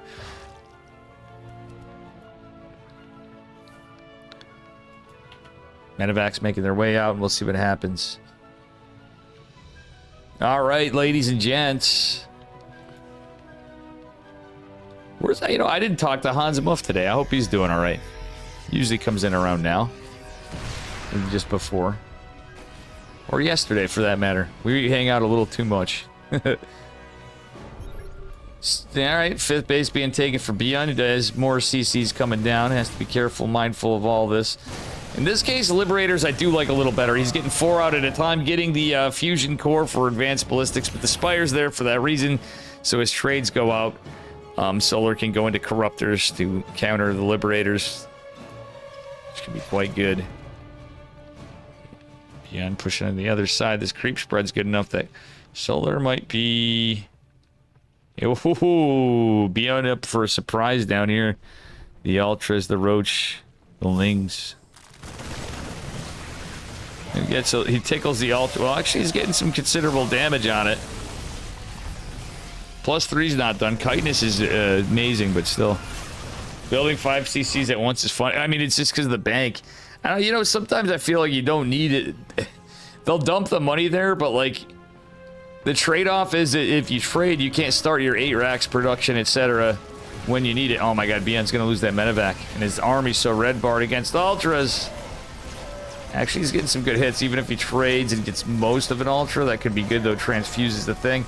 Marine's even shaving into it. The DPS almost killing it. Will it get it? He will not. That one Marine actually getting God's working over here. The Marauder, 15 workers fallen. Beyond did try to assault this side, but most of the army's over here for a Zerg, who's going for Ventral Sack. Dropper Lords of all Zerglings. Oh my god, Beyond killed 19 workers right here, but Solar has a bank, so that means more army supply. He's gonna get those 10 Corruptors like I was talking about. With all these Liberators, the problem is Beyond is going to need to throw workers away at some point. He's on enough bases, he can use it effectively to mine. But if he gets bludgeoned up, it might not be the worst thing. The triple starport is kind of cool, but at the same time, I think he may need more racks after. Beyond he's actually doing you a favor, mate, killing these SCVs. You just don't want to lose the infrastructure, losing tech labs, annoying reactors, etc. as well. We're going to be able to land some liberators, etc. But the big fight in the middle is tough. The planetary's not quite done. Banelings are here. Corruptors are here. Tanks putting in some good work, actually. Liberators attempting to fight Corruptors is not what you want to see. Marauder and... sorry, Ultra in some trouble. Beyond loses some production, loses that planetary in the outlying base. The link drop is still going. What the fuck? Still, Beyond lost a starport, so he's down to 2 port lib in medevac production. He's building 2 more, though. He says, fuck you, bud. I'm getting another armory. He lost his no, he's getting 2nd armory, so he's going to change and get all the upgrades. 1 Roach ain't going to kill a PF, buddy. Beyond dropping missile turrets everywhere because he knows Corruptors do be a thing, and they do be annoying sometimes. Kind of a wild one. Fungals coming out in mask. I say fungals, but you know what I'm saying. Infestors, so in this case, very much be used for fungals. Very unlikely to be neural parasite. Wasn't even researched because it's not mechanical, man. It's not like super effective to say the least. Beyond going into he is going into Widow Mines as well. He has to be careful. Oh my god, the medevacs are disjointed. Oh, good hit on the Corruptors. I mean, it could have been, if they were clumped up more, that would have been super ideal for Beyond. But still. He's going into Viking production a little, and I love that he's going ship weapons with this. It's actually pretty good. Okay, he's forced to lift and raise. Either way, you're damned if you do, damned if you don't. But the Corruptors engaging into the Vikings, the Marines, and the Marauders. The Marauders need to be put in the front. The Fungal's massive, though, and a lot of this, even the Vikings, in serious and considerable trouble for Beyond. Is going to lose the base. But he does take out a few of the Corruptors. Does he get this, See, the thing is, if he can control the Corruptors, then Beyond goes pretty much uncontested with the Liberators, with advanced ballistics, drilling claws coming down, the extra ship weapons coming in. Beyond trying to find a position, but the Corruptors are going to likely take down this medevac before he can land everything. Beyond needs to start landing, he is going to. And will scare the Corruptors away for the time being. That being said, let's take a look at the lib counts only at 4 because the thing's getting killed off. 2 coming at a time. We do have vehicle plating plus 2 coming down as well as drilling claws again. Oh, crazy game. Here comes the Greater Spire. Beyond, that's something that he doesn't have ghosts. So the problem with Liberators is, you know, not having anything to deal with. Well, is Vikings. So it's going to be infestors, etc. I think the Vikings will play out just fine later on. If he needs to, he can drop them in certain engagements. Orbital Command Center landing, but we'll see what happens as... Ooh, nice micro by Solar at the last second. Vikings actually reigning supreme with these upgrades, going into +3 ship weapon... No, +2 ship weapons, my apologies. Very obviously +2, but still. Beyond build more workers, I don't know why. I mean, it's because he has all these bases, he wants to mine effectively, but still, like... Bruh. Your army supply can be massive. You can always trade out after. Solar going on this side. Beyond kind of leaving this here. Solar takes that base. Beyond can punish it, though. And he has... Oh, he left his medevacs there from the link drop, etc. He's going to go get a kill on the drone and deny the base. I wouldn't hate Beyond going to pick this up. He's going to kill some of the creep. Still Solar getting in position. Beyond's going to probably want to pick up and get the fuck out of there. Solar is mounting a assault. All right, this base in a little bit of trouble, but there's... Oh, the missile turret. I love this. The missile turrets, the Sim City with the supply depots, all of it over there. It's looking beautiful for Beyond. And a very good position. High-sec auto tracking, and Neo Steel being researched for Beyond. Still a couple Ravagers left, and everything else kind of a rough spot for Beyond as he loses the fight there from those Fungals, especially. Didn't help. Now there's more Banelings. Oh, yeah. Corrosive Bile is still a thing. Ling Ultra run by here. Widowmine will go down. Whistle Turret's going to be probably dealt with here. Beyond kind of coming from an awkward angle, but he can get the back if he gets the Infestors. That could be wild. The Vikings are hit with this. The Missile Turrets getting any damage in with the Vikings could be helpful against the Corruptors. We didn't even go into Broodlords, which actually I don't hate that he didn't go into Broodlords yet. at the end of the day. Missile turrets for days. Liberators unsieged. Marines, every DPS you can get on these Corruptors is nice, but the Corruptors can snipe. Well, forget the Corruptors. The remaining Ravagers putting in God's work here as we have more Ultras, more Lings coming. Flyer attack upgrades coming in as we have ranged attacks with the +3 melee for our Zerg player. For our Zerg man Solar.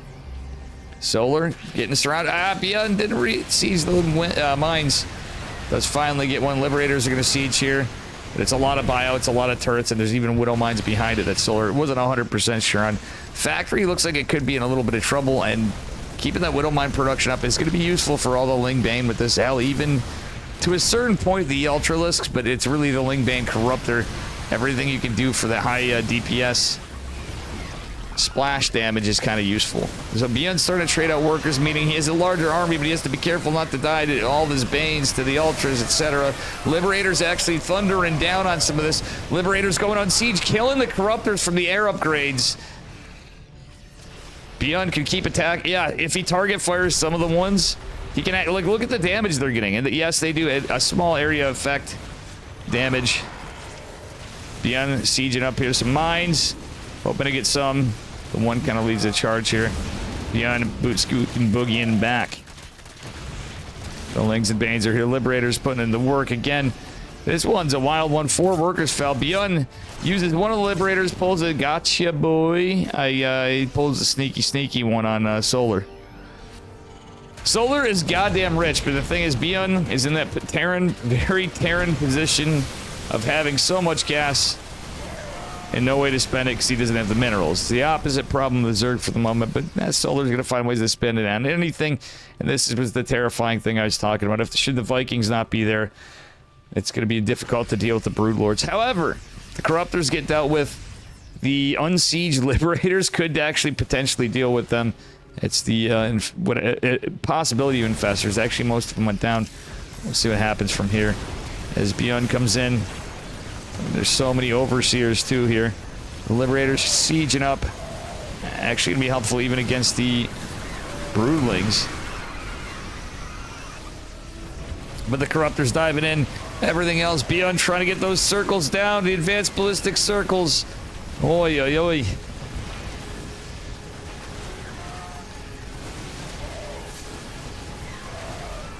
Oh man. This could go either way. It's going to come down. I think this engagement could really mean a lot in the game right here. So far, it's like trading out like crazily. Beyond doesn't have a lot that shoots up is the problem, but he's going into 10 Vikings. All right, so at this point with these trades, I don't hate the 10 Vikings. I do not hate the 10 Vikings at all.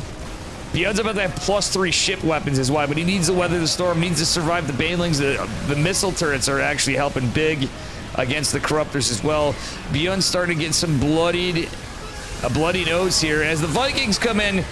10 Vikings putting in some work, scaring the Corruptors back, scaring the Brood Lords back. The downside is, yeah, a lot of things actually, but you know, Beyond still has 59 workers. It's not a great, but he can get a large. Now's the time where Beyond could get some pressure, kill. Oh, you know what'd be good would be parabombs, but he's gonna pick off these Corruptors one by one. There are getting the Broodlords and getting the Corruptors is massive for Beyond. But look at Solar's bank. Transfuse do be a thing, but Beyond is actually picking this stuff off. Because Corruptors are expensive, Broodlords are damn expensive. He doesn't lose a... Well, I jinxed myself. He finally loses a Viking, but still, because he's going to want to go back in the Liberators, but he's going to want to try to keep these guys alive as the Corruptor count goes, because, you know, he needs something to deal with. The Liberators, third base again, or fourth, whatever the fuck it was. That was the third base. Goes the fall, but it's on fire. Oh, Beyond might be in trouble. We have Ghost, but I don't really know. Other than they're going to be great for the Ultras and the Broodlords. The base will fall. Beyond unable to get this one burrowed Ling being a menace here. Sorry, I'm getting a little ping lag from the Korean servers. All the missile turrets. The Planetary Fortress in trouble, but they are getting some kills on Lings at least. Liberators going to pound in. Oh, one Viking actually chasing down the Broodlords is pretty big. Beyond does lose the Planetary. It's not the end of the world for that. He's got bases for days, but he could, you know, he's running out of places to mine. And Zerg over here trying to mine Solar is, but he just can't quite get it because the Liberator's there. Well, but that's Beyond's side of the map. Beyond trying to get this base here. Uh oh. He just siege these mines. He needs to burrow the libs. Or siege the libs. But all this grunt already. Beyond, lift off! Lift off your army! I think he lost a lot of his body. Well, loses the CC. Again, if he really has to push comes to a shove, he can fly the other guy. Solar even has that base. Oh my god, this map is looking so creep spread and blue. Beyond lost his wall too, but there's nothing mining here effectively. But it's more about the Zerg jumping on this. Oh my god, he's gonna have to lift. Now Beyond's gonna have to retreat and come back. Oh no, Mamma Mia, the Liberators. Oh, but Marines are here. It's not a lot of Corruptors. But Beyond is going to want to keep these Liberators alive. Still, you cannot lose this production. Losing an armory, not the end of the world. He is a second armory. Losing a depleted Vespine refinery, not the end of the world. You like the tentacle things on the Corruptors? Oh, man. Abel Bacon with the... Oh, look at the cheeky burrowed lings already pre-set up in a surround. Well, there is another... Oh my gosh. Solar's gonna go with the burrow and... Widowmine's getting some good shots. Baneling's mostly fallen. There's a couple there. The Altar's a bit of a problem as well. The Vikings might eventually be able to overtake the Corruptors. And Solar's starting to get broke. He has all this money, though, in mining and bases, so it can catch up quick, but he's spent it all immediately. Oh my god, these lings annoying toward Beyond. He is going to maybe lose this starport if he doesn't get it repaired. He's done the 47 workers, but should he be able to mine even for a bit? That's going to be some good stuff. Snipe's going to be good here, Beyond. There's no altars for the moment. He might be able to land some. He's going to be mindful of the Banelings is the big thing. Catches a Broodlord, catches the other Broodlord, catches the Overseer. Overseer's going down, could be huge too, because the amount of money these guys have, or lack thereof in some ways. Widowmine coming in clutch. Bio fighting in a choke or trying to. The Mule even body blocking a little bit here is pretty funny to see and wild, but Beyond Mule hammering that gold base is going to help him out considerably. He's starting to get some money. He's spent his gas finally. Oh, losing the Liberator's a rough trade, but still. The thing right here, Beyond getting some decent snipes. Wesley snipes over here. Vikings and Corruptors, Vikings and Liberators trying to fight this off as Beyond retreats back. The Overseer goes down. Doesn't have the Vikings anymore, so these Corruptors going to be annoying against to the Liberators and to the Medivacs. But oh my god, all the Ultras fall. This is getting close, guys. Beyond needs to keep these Medivacs alive still. The Widowmine's kind of crucial. Solar is down to 69 drones. He's built a lot of static and stuff, so that's why he doesn't have a lot of money. He's now just building Lings and Banes. He's got a little bit of a gas bank, but I think that's a little smarter than going... Like at this late game comp, you know, he's going to want to do that. But Beyond is broke, make no mistake. Does have this base, and he does have the ability to get some gases. I wouldn't hate him doing it, but he really needs to contest this base. Solar's mined this out so he can constantly run by here. Beyond is only mining here, but brother, you need to move on this base. I love that one little cheeky spot. That one little nook right there on the Liberator with advanced ballistics is kind of nice for Beyond. He could contest some bases, but to get this side would be big. And why it would be big is for numerous reasons. One of such being that he can get in here and kill his base. The uprooted spore. Oh, Beyond getting more drones. Solar ain't gonna want to build more drones, so at this point of the game, it might be a little different. Widowmine's getting massive damage. Solar down in supply. GG, Beyond takes it with double the army supply effectively at the end, or very close to double, with 65 to 115 in the army supply. And a hell of a game. So it looks to me like we have ourselves a finals. It is Beyond versus Hero. I guess I'm going to cast this. Woof. Crazy game.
Colby, thank you for the wants to raid. have some fun? We're getting into this.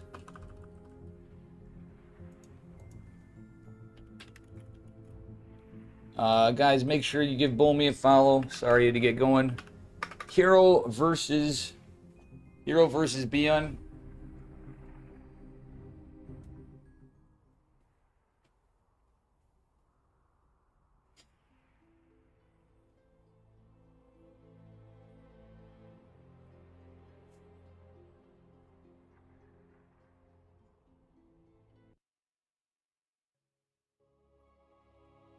Guys, I'm not gonna lie, I got my ramen going, so I'm gonna be popping out to check it.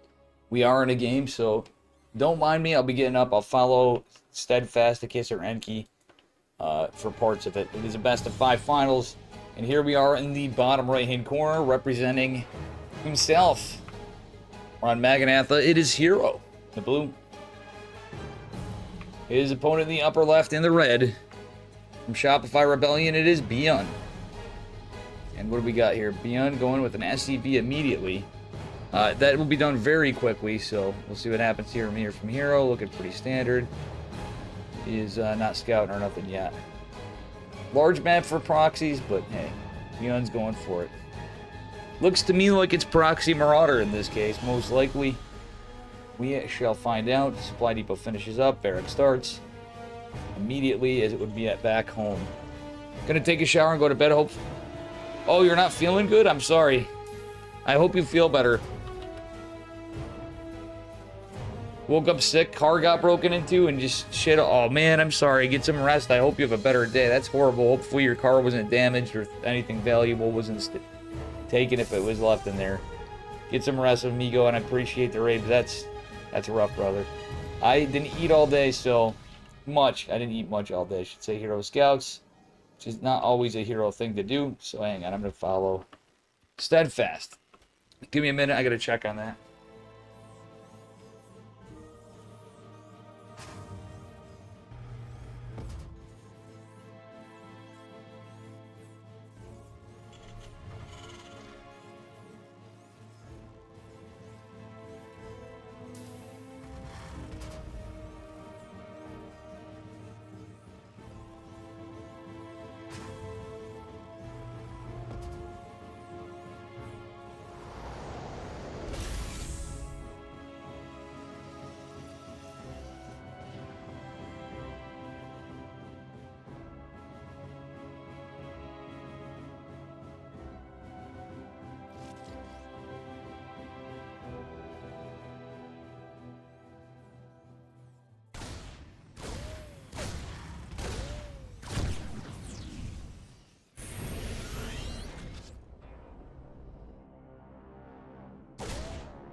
Dick, ramen acquired. I just didn't get water.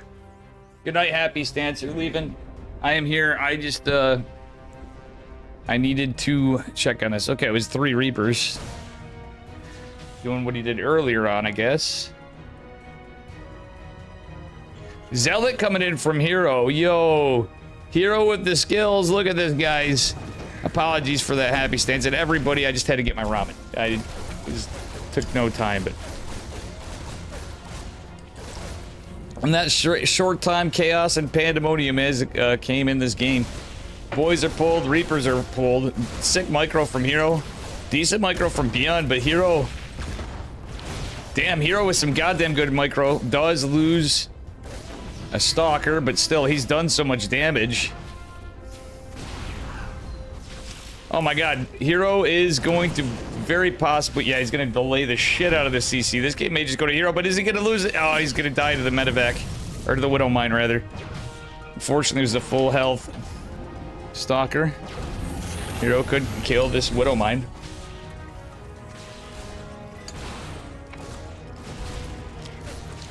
Oh no, Hero. Okay, he's preventing this base from being taken. GG, Hero takes it. Damn, just my luck, it was a quick one. They got right into this. It was the finals. I think they pre-vetoed. Less than ideally cooked ramen. I could let it sit for a minute. It'll cook more. I don't care. The rest of it's going to be cooking with the flame off and the lid on.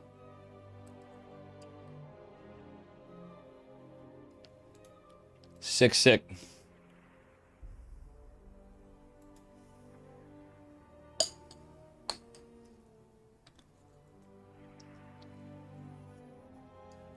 Sorry, guys. I'm fucking hungry. We got good StarCraft. I needed some Shin Ramen for some Korean finals. Just saying.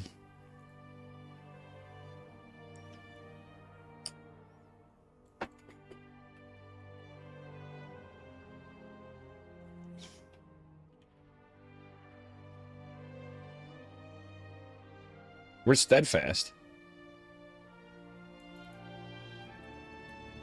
How you doing, chat?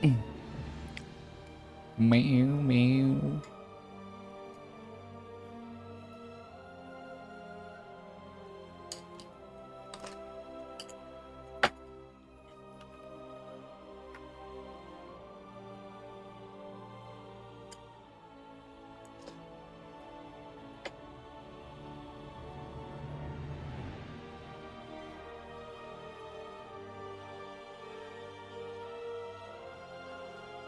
All right.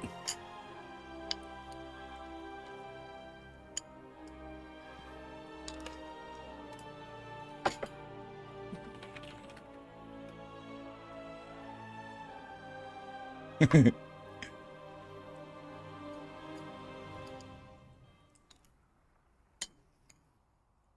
right, guys. We needed some food-arino.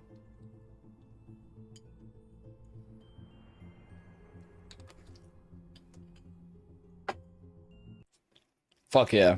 I love Shin Ramen. This shit's fucking based. Not the greatest for you, but eh.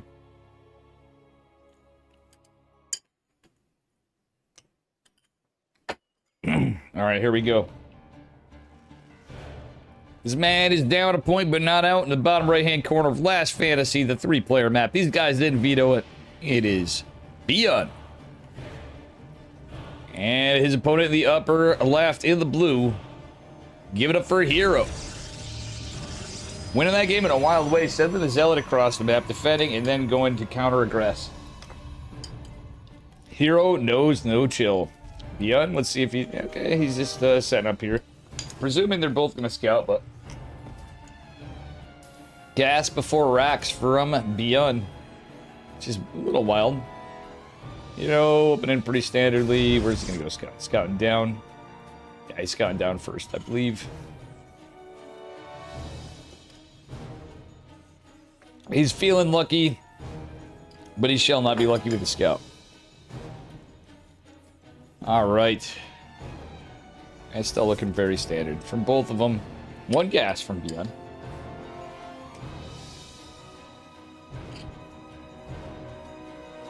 I wonder if Beyond's going to play a little greedier than he normally would because of the map. Hero going to continue to scout with this probe, but it may just go down by the time it gets there to a Reaper.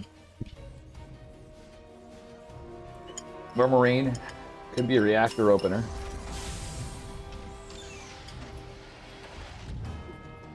Beyond just going back to mining for now.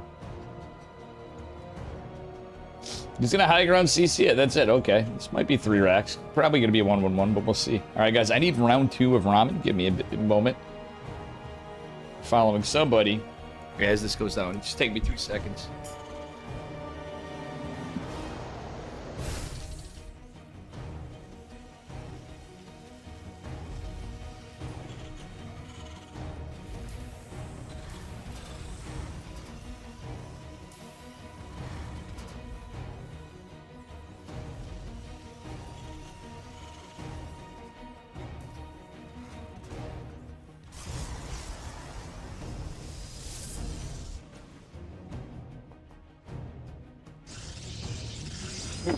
Very interesting proxy from Hero going proxy Stargate.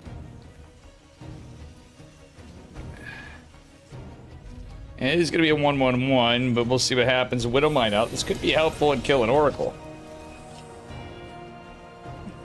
Reaper is going to be out getting some scouting. Oops.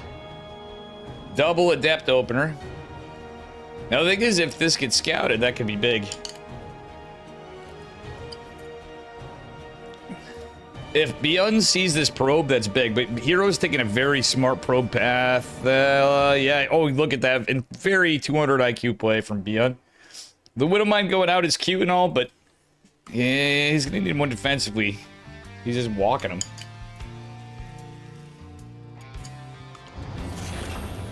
All right, Beyond lands his orbital, but the Oracle, speaking of orbital, Oracle's out. Ay. Beyond loses the Reaper.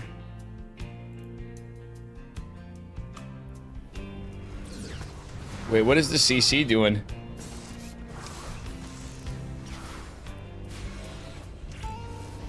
Oh, the Shade. Oracle getting some work done. Oh my god. The Shade didn't go to block. Oops. That would have been massive for Hero, but 5 workers is kind of rough. Second Oracle on the way. We do have the Cyclone coming out. The rally's off. We got a Viking as well. Widow Mine is not going to live to see another day. Oracle's out of energy. Okay, I guess it will for the moment, but...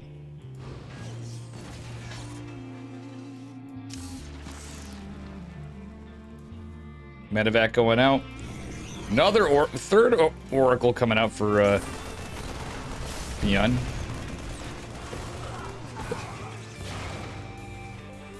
Okay, it was a rev tag. Oh, I love the Viking here for Beyond, but the drop is dealt with for the moment. Just a Stalker, no blink. Widowmine catches an Oracle. Yo, nicely done by Beyond. Even though he lost some workers, he's looking all right. Phoenix coming out. We'll see what happens here. Medevacs are here. Beyond going for this drop, which is 200 IQ. Oracle's going into the natural, though. There's nothing to defend. Where'd that Cyclone go? Did it go down? Ay. Viking and Cyclone will be here. And that will be enough to chase him down and kill one, but 4 workers falling's rough. The Viking, or the Phoenix, won't do much. Oh, nice catch by Beyond on the Oracle. Hero going into a Twilight and a 4, just as great. 4 Beyond, honestly, in a lot of ways. He won't be beyond in stem and stuff, but he could probably go for a push.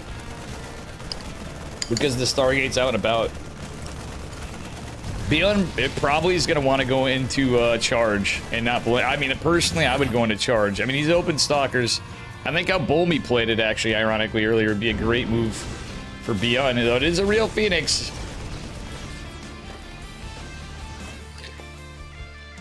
All right. It is going to be charge and +1. A smart move from Hero.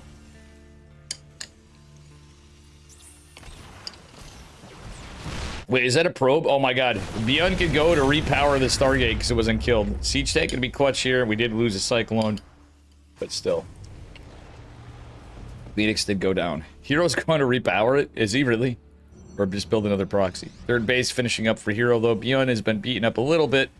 Does finally have Stim on the way. +1. Alright. Beyond scanned. I don't know if he got... There was no observer. The clock's ticking for charge.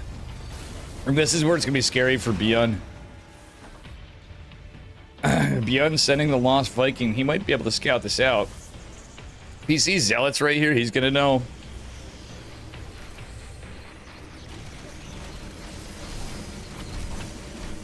Beyond is not going to save that Viking. Sentries alone kill it, basically.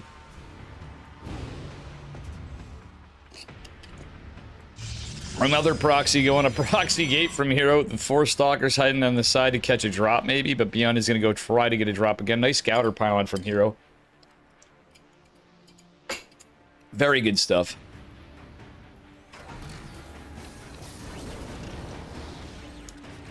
Beyond in some trouble a little bit. It's the charge lot timing with the High Templar. Not even Storm just yet. Our charge lot Archon timing can be scary with +1.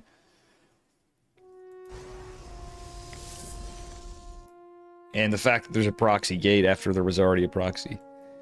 Hero is more set up aggressively than defensively, and he's going into Storm. Like, Beyond needs to get off his bum and go. But not, like, checking here again. It was kind of rough.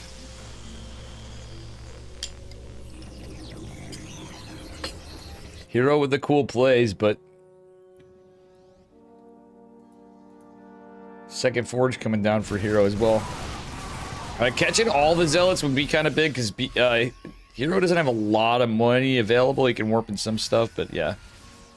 Oof, Stalker's even forced to go back. Medevac drop does deal with that. Storm's gonna be finished. This is where it's gonna suck for Beyond. Beyond is gonna... yeah, Beyond, chase this down. You should chase this down, mate.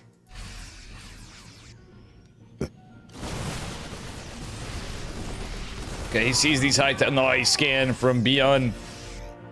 Marine going down here is going to scout this out, but Zealots are warping in. Hero goes, wait a minute, I know what this is. Oh, out of the bushes comes Beyond, catches one of the High Templar. Does eat a Storm, but does kill one.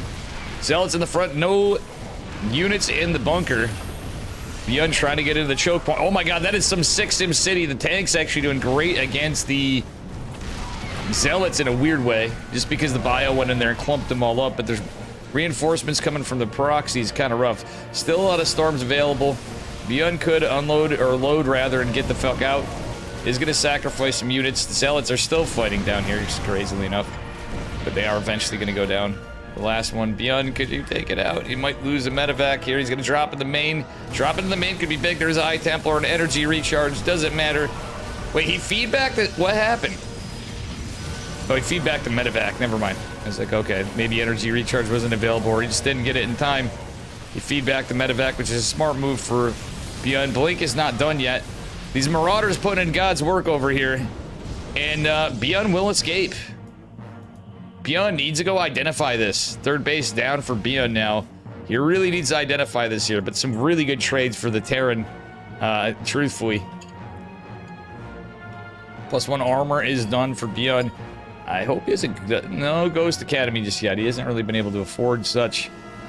Down economically or not, Beyond's had some good trades. The upgrade advantage for Hero is kind of rough. Well, he's going to have 1-1. At least there's 1-1 for Hero, but still. Okay, again, we're going to have a Marine go down. Hopefully Zealots won't see it. Then he can go, oh, there's a proxy again.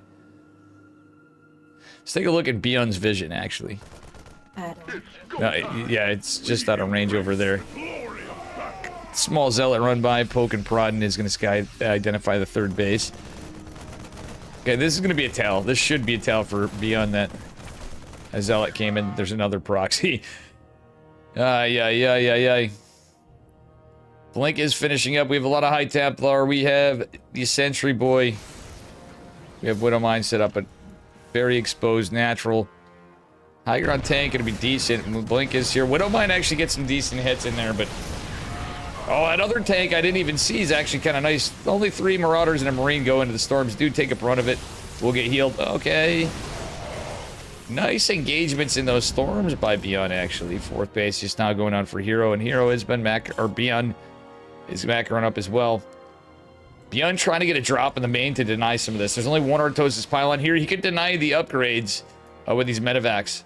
Hero is going to have to recall, but this could be massive for Beyond.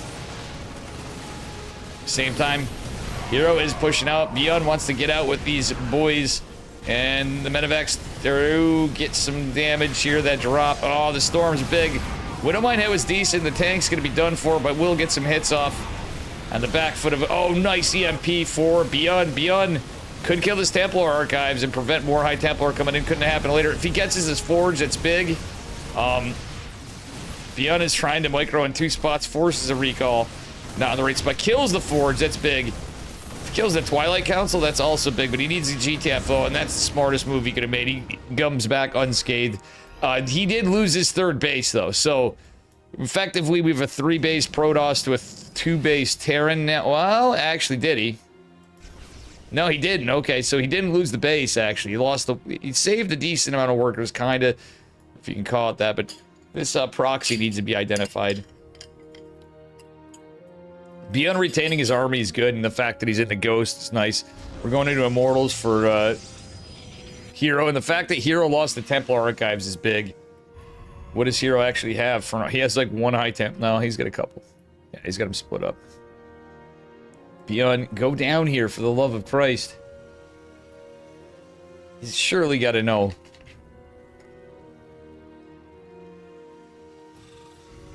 You keep sending one Marine. Yeah, just go send some army.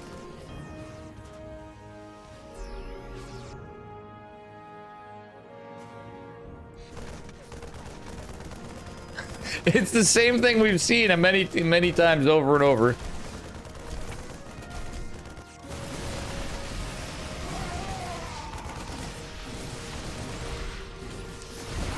Vienna, yeah, kind of put himself in a rough spot.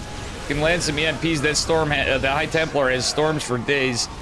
Beyond's starting to bleed him out a bit. Ah, the ghost. If he gets to reposition, it could be all right. But this guy right here is the one that's the concern that needs a BMP. As was this one. This one will have storm, but Beyond isn't even building SC. Well, he did build some after. Okay, that's fine. Still, Hero getting a little delay on the tech is kind of nice for Beyond. But now Hero is getting a massive army. Oh, if it's +3 ground, yeah, this is it's rough sauce for Beyond. Oh, does he get the High Templar? He gets a nice EMP on one of them, but there's more. Oh, the storms. More storms. Okay, Beyond retreats, gets a two great EMPs. Okay, there's no more energy in the High Templar. One is barely any. Even catching these two High Templars big. But getting this Archon would be massive. There's Immortals, sure. There's a lot of Marauders. That could be good for the Immortals could be decent there with the upgrades. But, like, I don't know. Beyond. Now he's going up against Colossi, too. That's a problem. Unidentified Colossus. The Templar Archives was, of course, built again. And we will have more. Some High Templar in a War Prism, which was scouted. Oh, nice EMP. One is missed. Hero goes, you know what? We're just going to make Archons. Yeah, needs a retreat. He'll take the high ground.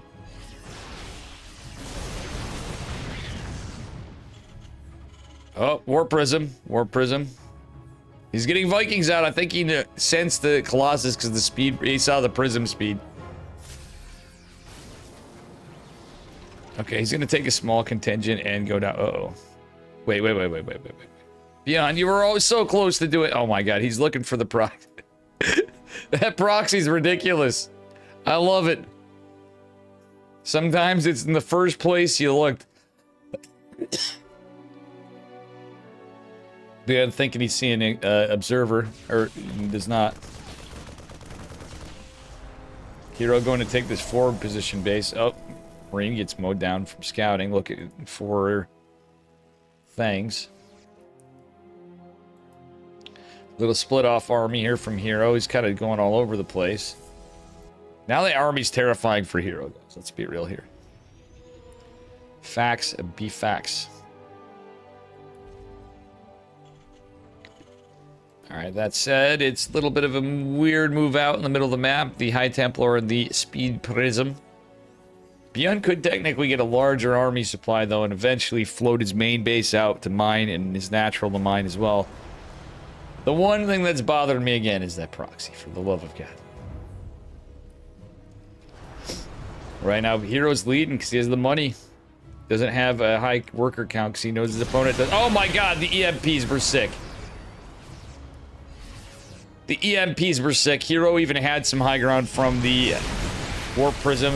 Vikings diving in. Vikings pull back. I love it. EMPs are launched everywhere, but there are 2 High Templar and there's more behind it. It's Storm EMP Wars. Oh man, a snipe might not be bad there. Steady target. Oh, no, actually it's not energy. There's still 2 in the Prism though. I think Beyond is well aware of that.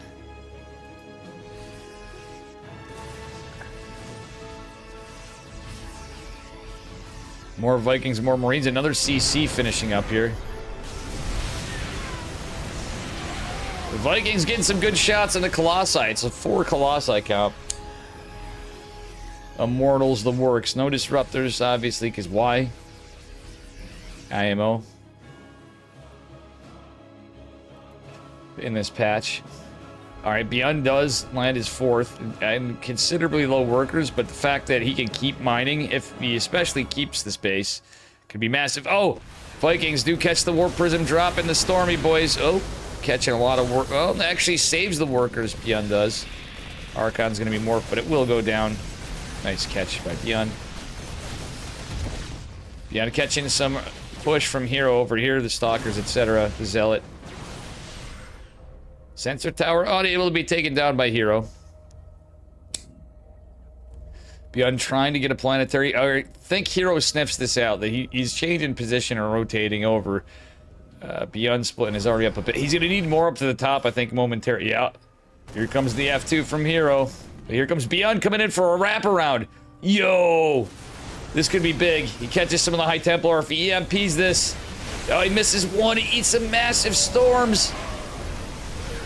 Vikings catch. There's not a high Stalker count. The Archons jumping in is going to be a problem for the Vikings, but I think the Vikings may just clean up the Colossus.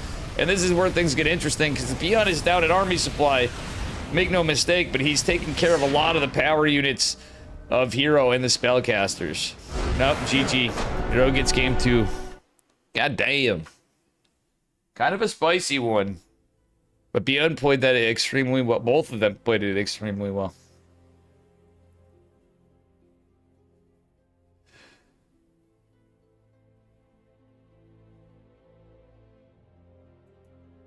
It is crazy to see, though, that game was literally to a point where Beyond was still in it, as behind as he was. He technically, make no mistake, he technically was.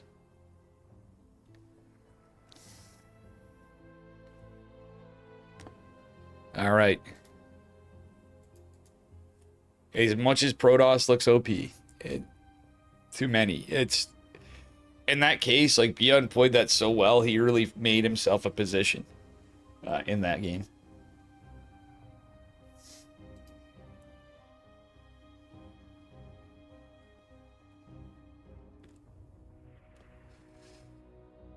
All right, I'm gonna get my shit quick while this is going.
Yo, my bad, that shit was spicy. Here we are in the game number 5. This man needs 3 games, unfortunately, in a reverse sweep to win. We're on Tokamak in the red.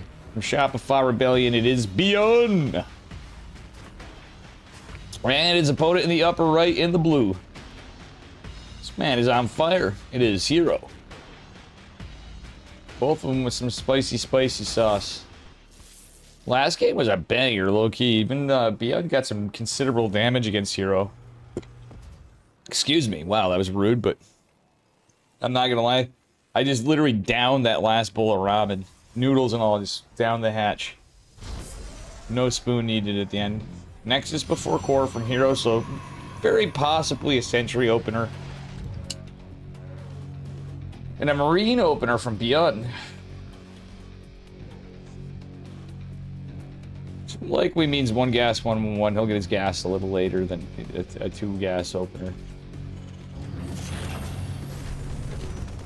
Interesting location for, I didn't even realize that for the moment. For Beyond there.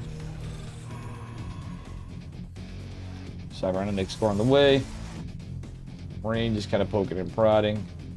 Is he going to do the Scouter Marine? Scouter Marine's kind of bad, but he could maybe get away with it a little bit. He's just poking out here. Staying on the ramp. Tech Lab coming down. This is going to be a Cyclone opener. Or Beyond. Maybe Banshee. It's very likely going to be a Cyclone. Kinda want to see how this plays out. Because I kind of sort of want to look at this build. I'm going to have to look after and analyze. From my own learnings. Yeah, I did take the high ground CC, because Hero does, like, he did get that Zealot off of when there was Proxy 2X Reaper. In the first game. Okay, Cyclone Marine Starport, so he's going to go into a drop, most likely, or ideally, he's going to hope to. Maybe a push, maybe like a Liberator kind of push, too. You got a second gas, and it's saturated. He's got 1 base sat. He can actually land this after, but not at the moment, obviously. Hero getting a low ground wall, getting the Twilight Council. Beyond getting another Rax. And a reactor. The Widow Mine next. This is a very Beyond composition to start out with here. Let's see what we get. Yep, Medevac. Cyclone pushing first. It is a Sentry opener, as I said. Push will be scouted. Kinda, sorta, maybe.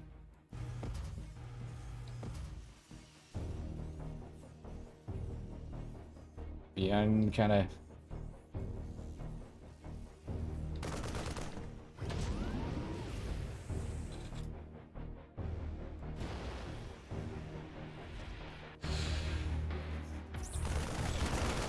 Oh, debates the hallucination. Widow Mine's coming. There's 4 Stalkers and a Sentry, and Warp Gate's finished. Beyond. What are we doing, pal? I almost say go and your wager for it. Blink's almost done. Warp Gate again is finished up. A Robo's coming down. It is 3 gate. Blink. Yeah, I mean, you know, it sounds weird, but with some Widow Mines there, I almost feel like with a couple Marines and, you know, he kind of sending it. Be alright. Yeah, this will be scouted.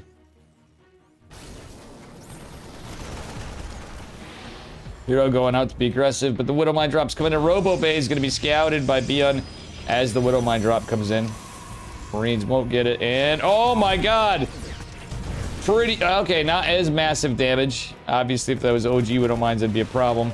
Oh no, the Marines are going to their deaths here. Both Widow Mines were picked up.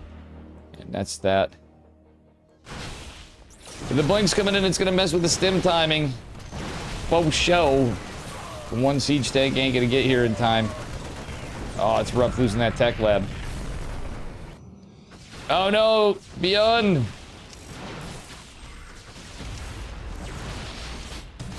Does the other one hit? Oh, very nice micro by Hero, honestly. Even with the target firing, that was pretty good. The stim delay is going to really hurt. Don't hate the 3rd tank coming, obviously. Marine drop, not a bad idea. The tanks are really going to be relying on us. I think the observer saw that. Problem is the other tank is going to go down. Another one will eventually pop. Beyond is forced to reposition it. And he's got to get some work done with his medevac. Or is he going to come in from the back?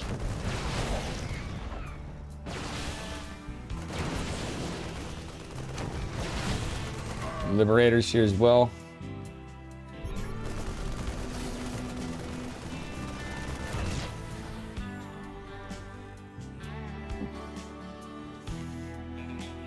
Charge and Colossus with extended thermal lance coming on the back foot of this for Hero.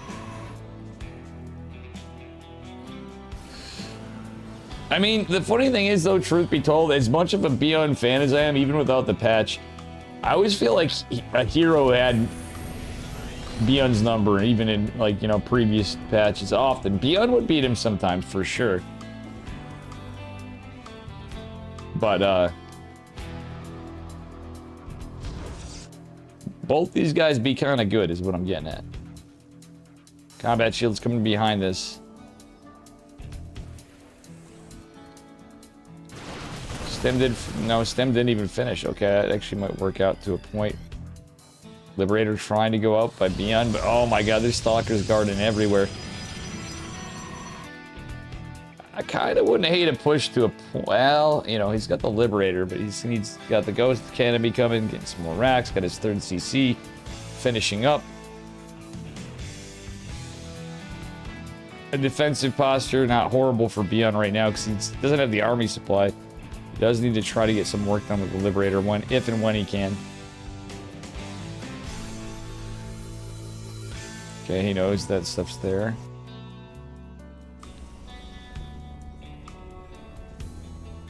Liberator just gonna go back home. Use it defensively. How many Zealots are out? Not a lot, but the 3rd Colossus is gonna pop. Gateway explosion time for Hero. So he will be at 8 gates on 3 bases. Very standard stuff.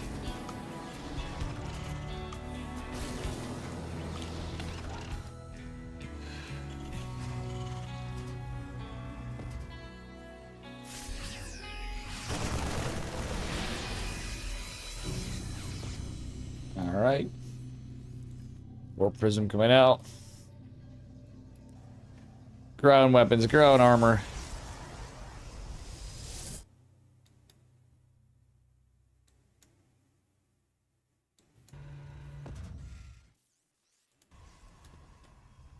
Zealot warp incoming. Surprised we don't see a Templar Archives going down behind this for Hero. Does have extended thermal lance, etc., and has his forge upgrades coming online. It's +1/1. Beyond did catch the Colossi, so he has some Vikings and more coming in production. Ghosts are out, but Ghosts not the greatest things. Yeah, the Marauders need to lead the charge for sure. That CC is a little risky. Beyond didn't even cancel it. He should have just canceled it. Oh wait, Warp Prism came in the back. I think this is gonna be it. It's a lot of damage. Can Beyond hold this? All the SCVs pulled are not gonna be able to do this. Not a lot of Stalkers, but it's enough. GG, Hero's gonna take it to 3-0. And that be that.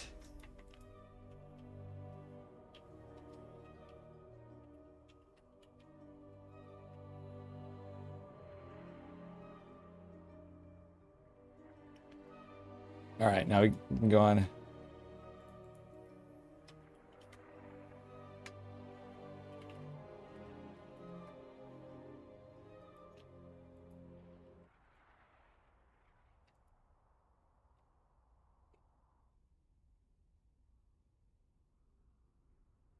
All right, guys, YouTube, I am ended it.